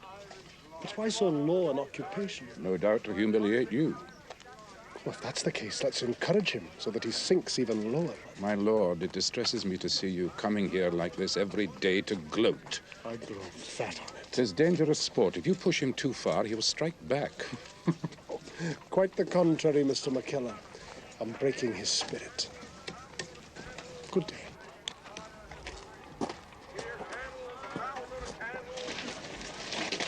Just what do you think you're doing? What my brother bade me. I'm earning my own livelihood. I mean, what do you expect to accomplish with all this? I hope, by my own modest efforts and those of Mr. Das there, to mount that expedition into the wilderness. Oh, aye, the famous buried treasure. Aye. One fortune my brother cannot deny me or cheat me of. He'll be far too old for such a venture at this rate. Take his offer of a passage back to Scotland and put a stop to this folly now. Get out my light, will you?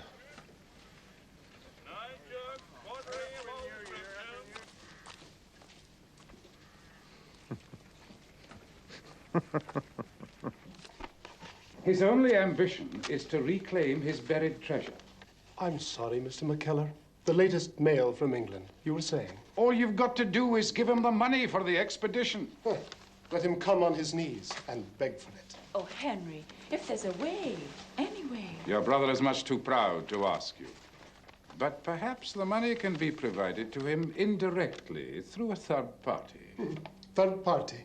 I would gladly volunteer myself. I could tell him it would be worth my life savings just to be rid of him. or possibly... Listen. He's mounted a campaign in England to reclaim his lands and titles by decree. What's this? A letter from the lawyer Carlyle. James has mustered support among new friends in high places. All is lost. That is dear. My titles. Worse still, Alexander's inheritance. James will deny the boy his birthright.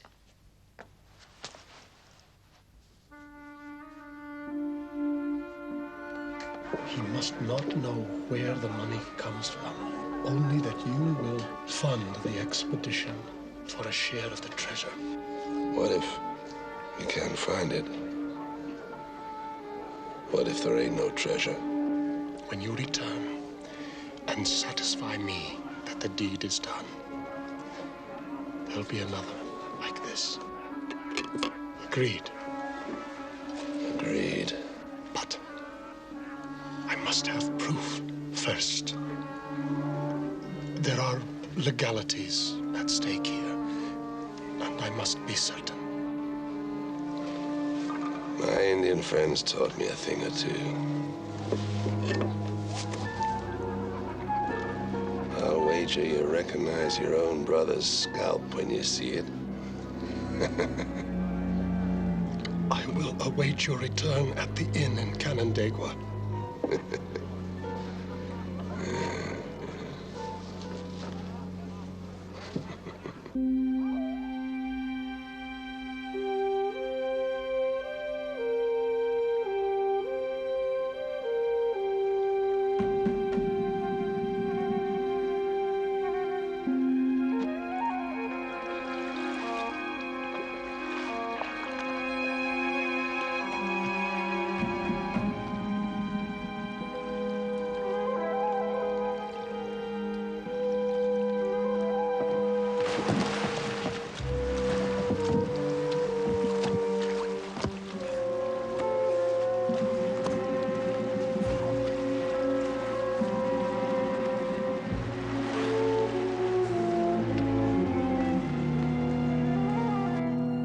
From your description, this is what you're looking for. Chippewaty Falls. Yeah, I'd stake my life on it. Well, how much further is it, Mr. Mountain? Oh, on my own, no time at all. But moving at this pace, another day, maybe two. I see. Well, it better not be much further.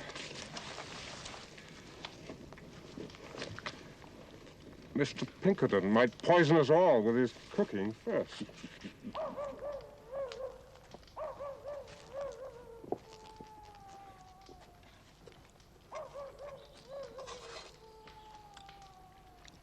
Listen to him. Him with his proper tent. And darky to wait on him, hand and foot.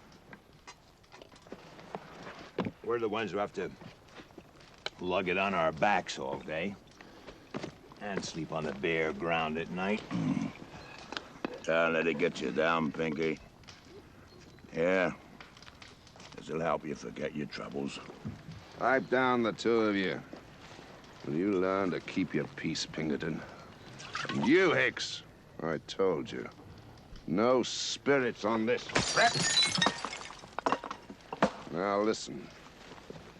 We gotta keep our wits about us, or he'll smell something fishy. He's a crafty one, he is. And we don't want any slip-ups. Now then, as soon as we find the treasure, we wait till nightfall. Then...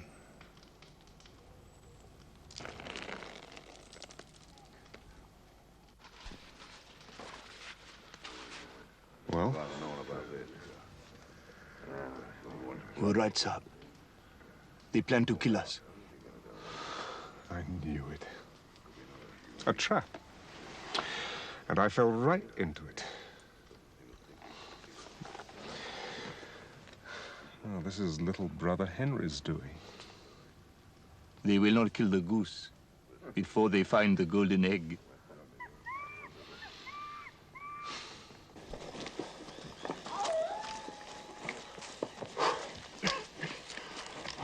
Water.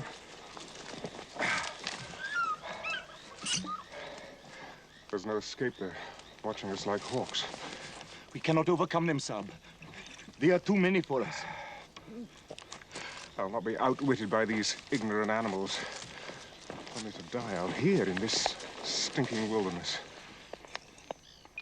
Perhaps you need not die. At least, not for long. Oh, yes. Yes, of course. Why didn't I think of it myself? Yes. We'll get rid of these villains and have the last laugh on his lordship.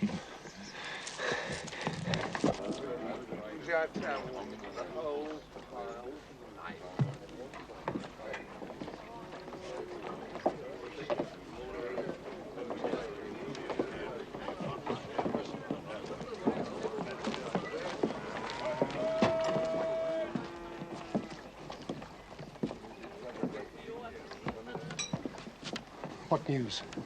Has the innkeeper heard anything? Not a word since they left Canandaigua. Something's gone wrong. They should be back by now. I warned you no good could come of so evil a plot. Mr. McKellar, the time for sermonizing has passed. I did what I had to do. The devil forced my hand.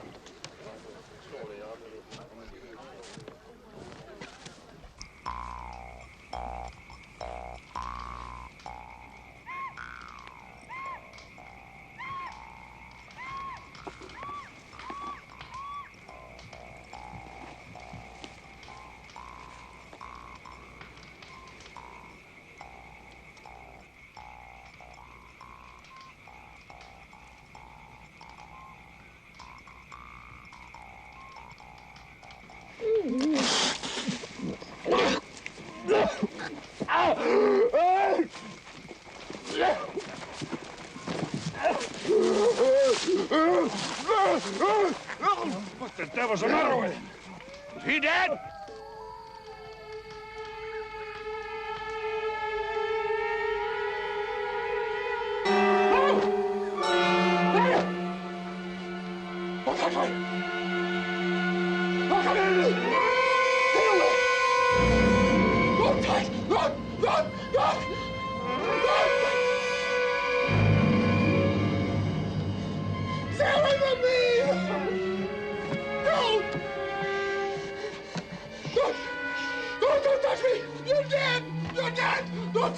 Calm yourself, my lord. It is I, McKellar. You'll wake the whole inn. It was him. Back from the grave. Come for me.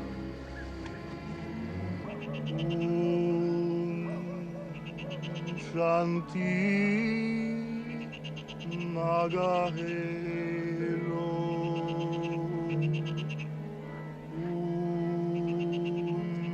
Shanti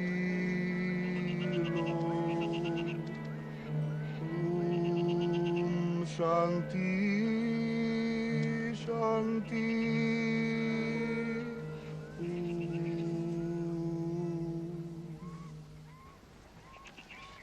I ain't sharing my treasure with no filthy little heathen, I can tell you that.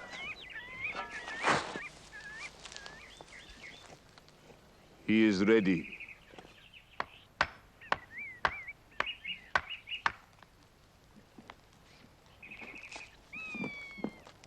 If we start now, we can reach the falls before dark. Come on, you little heathen. No, please. I must stay with my master. Shut up. He can't hear you now anyway. Let's go! No, please. Please, I beg of you. Let me stay. Let me stay. Come on, you black savage. Oh. Go on. Please. Let me stay. Let me stay. I beg of you. Let me stay.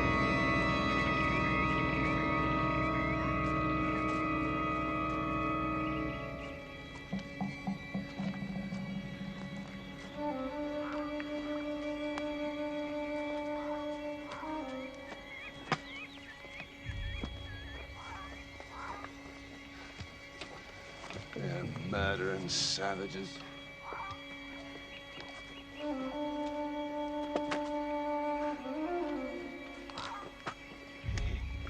Come on, you little runt. Looky, Hicks. Come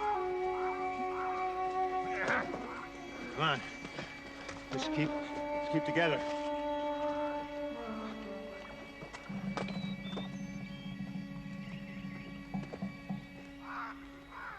Come on, Hicks.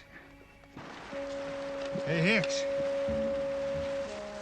Remember that girl in Albany? The one with the golden hair and the honey voice?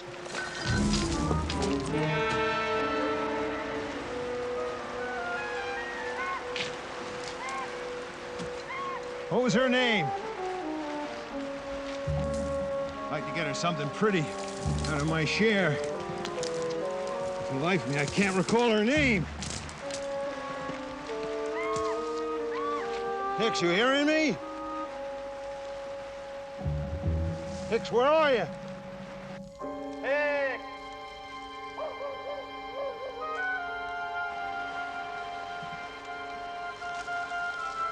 Harris! Harris! Hicks ain't back there. I can't raise him when I call. Come on, Harris. Come on. He's just fallen back a bit. He'll catch up.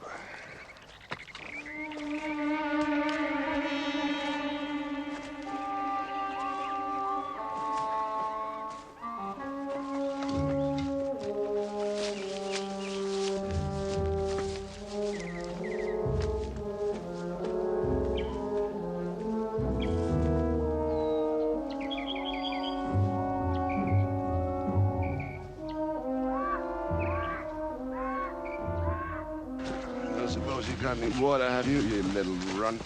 No, Sab.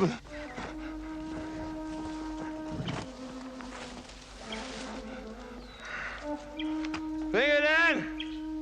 Any water left? Bring it in! Bring it in!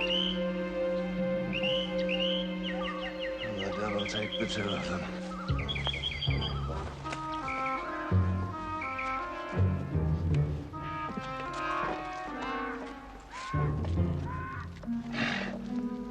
Come on, you little heathen.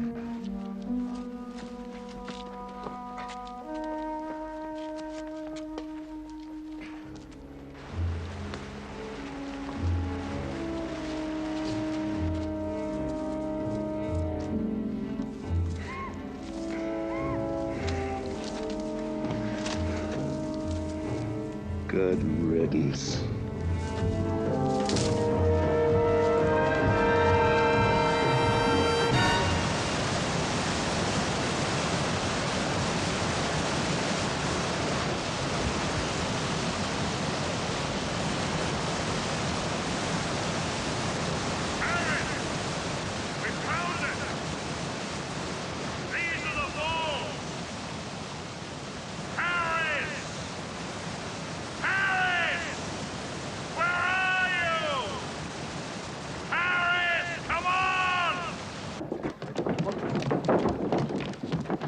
What's going on? What's the commotion?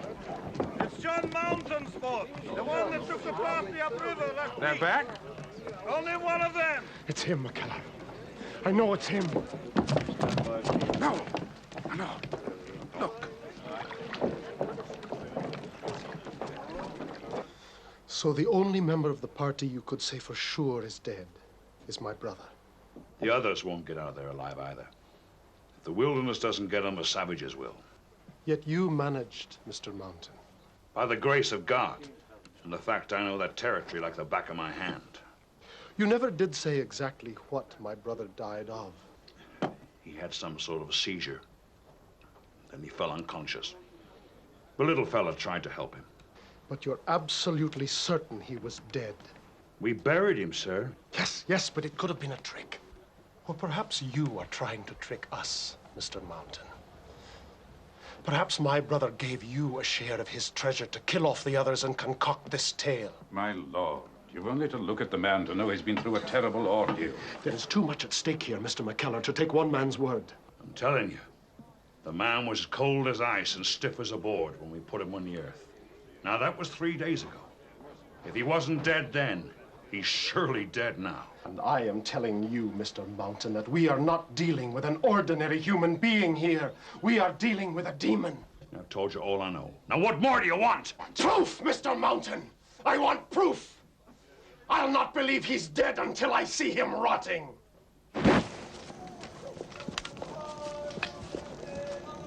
Secundra Das. Jam jarahi, jamana kanaba, jam janani, jamala japa, janka para hai, nana markaba hai.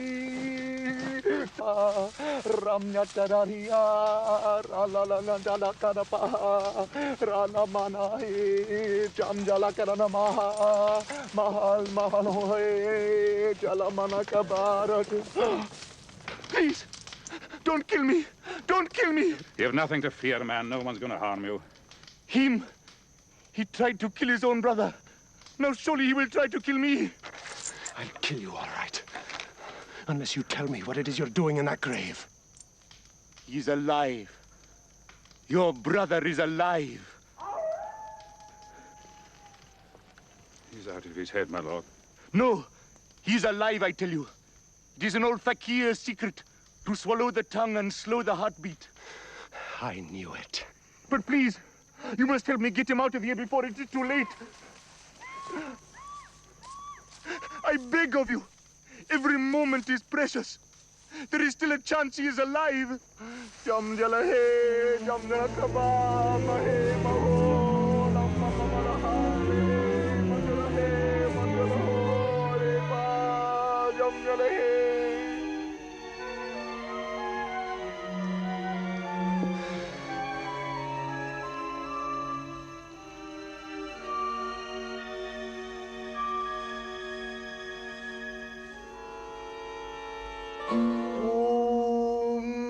Shanti.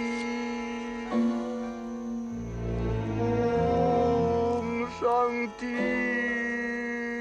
Shanti. Om Shanti. Shanti. Shanti.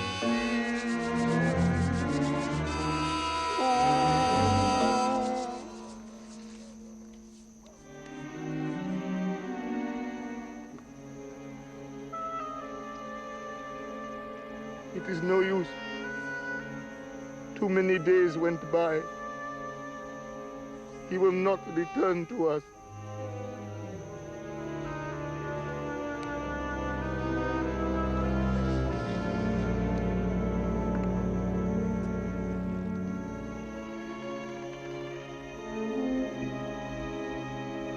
Look, my lord.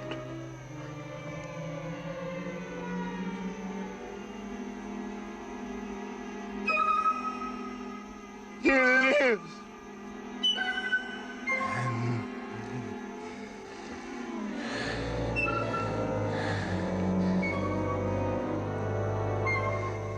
You will never get rid of me.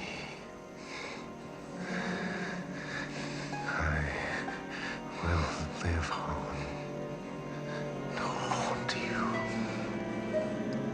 through the boy. You lie!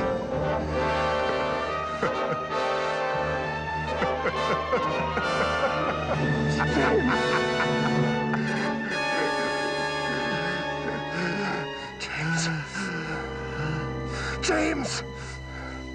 James! James! James! It's no good, my lord. He's gone. He's gone. He's gone.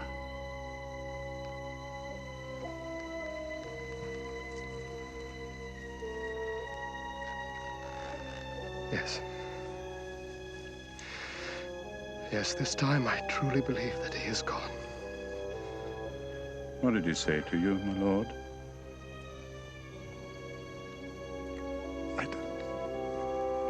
I don't know.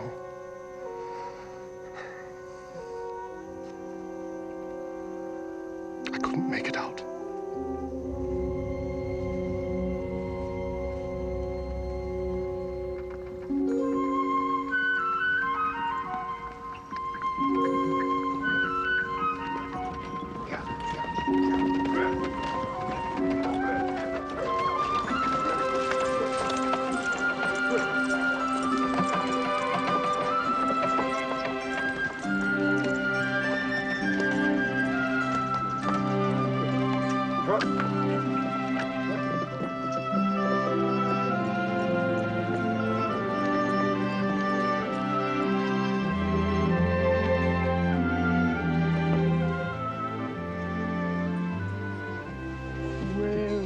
Well, who have we here?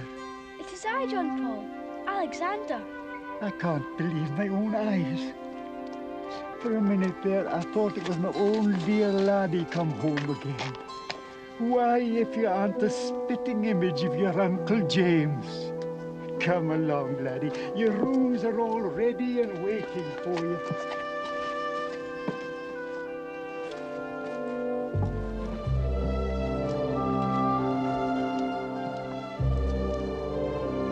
It's good to be home again.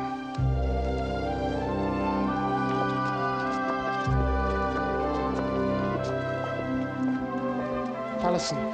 Aye, Henry. Alison, now that we're safely back,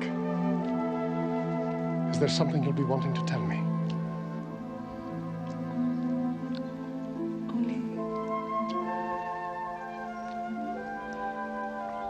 Only that I love you and always shall. Please believe me.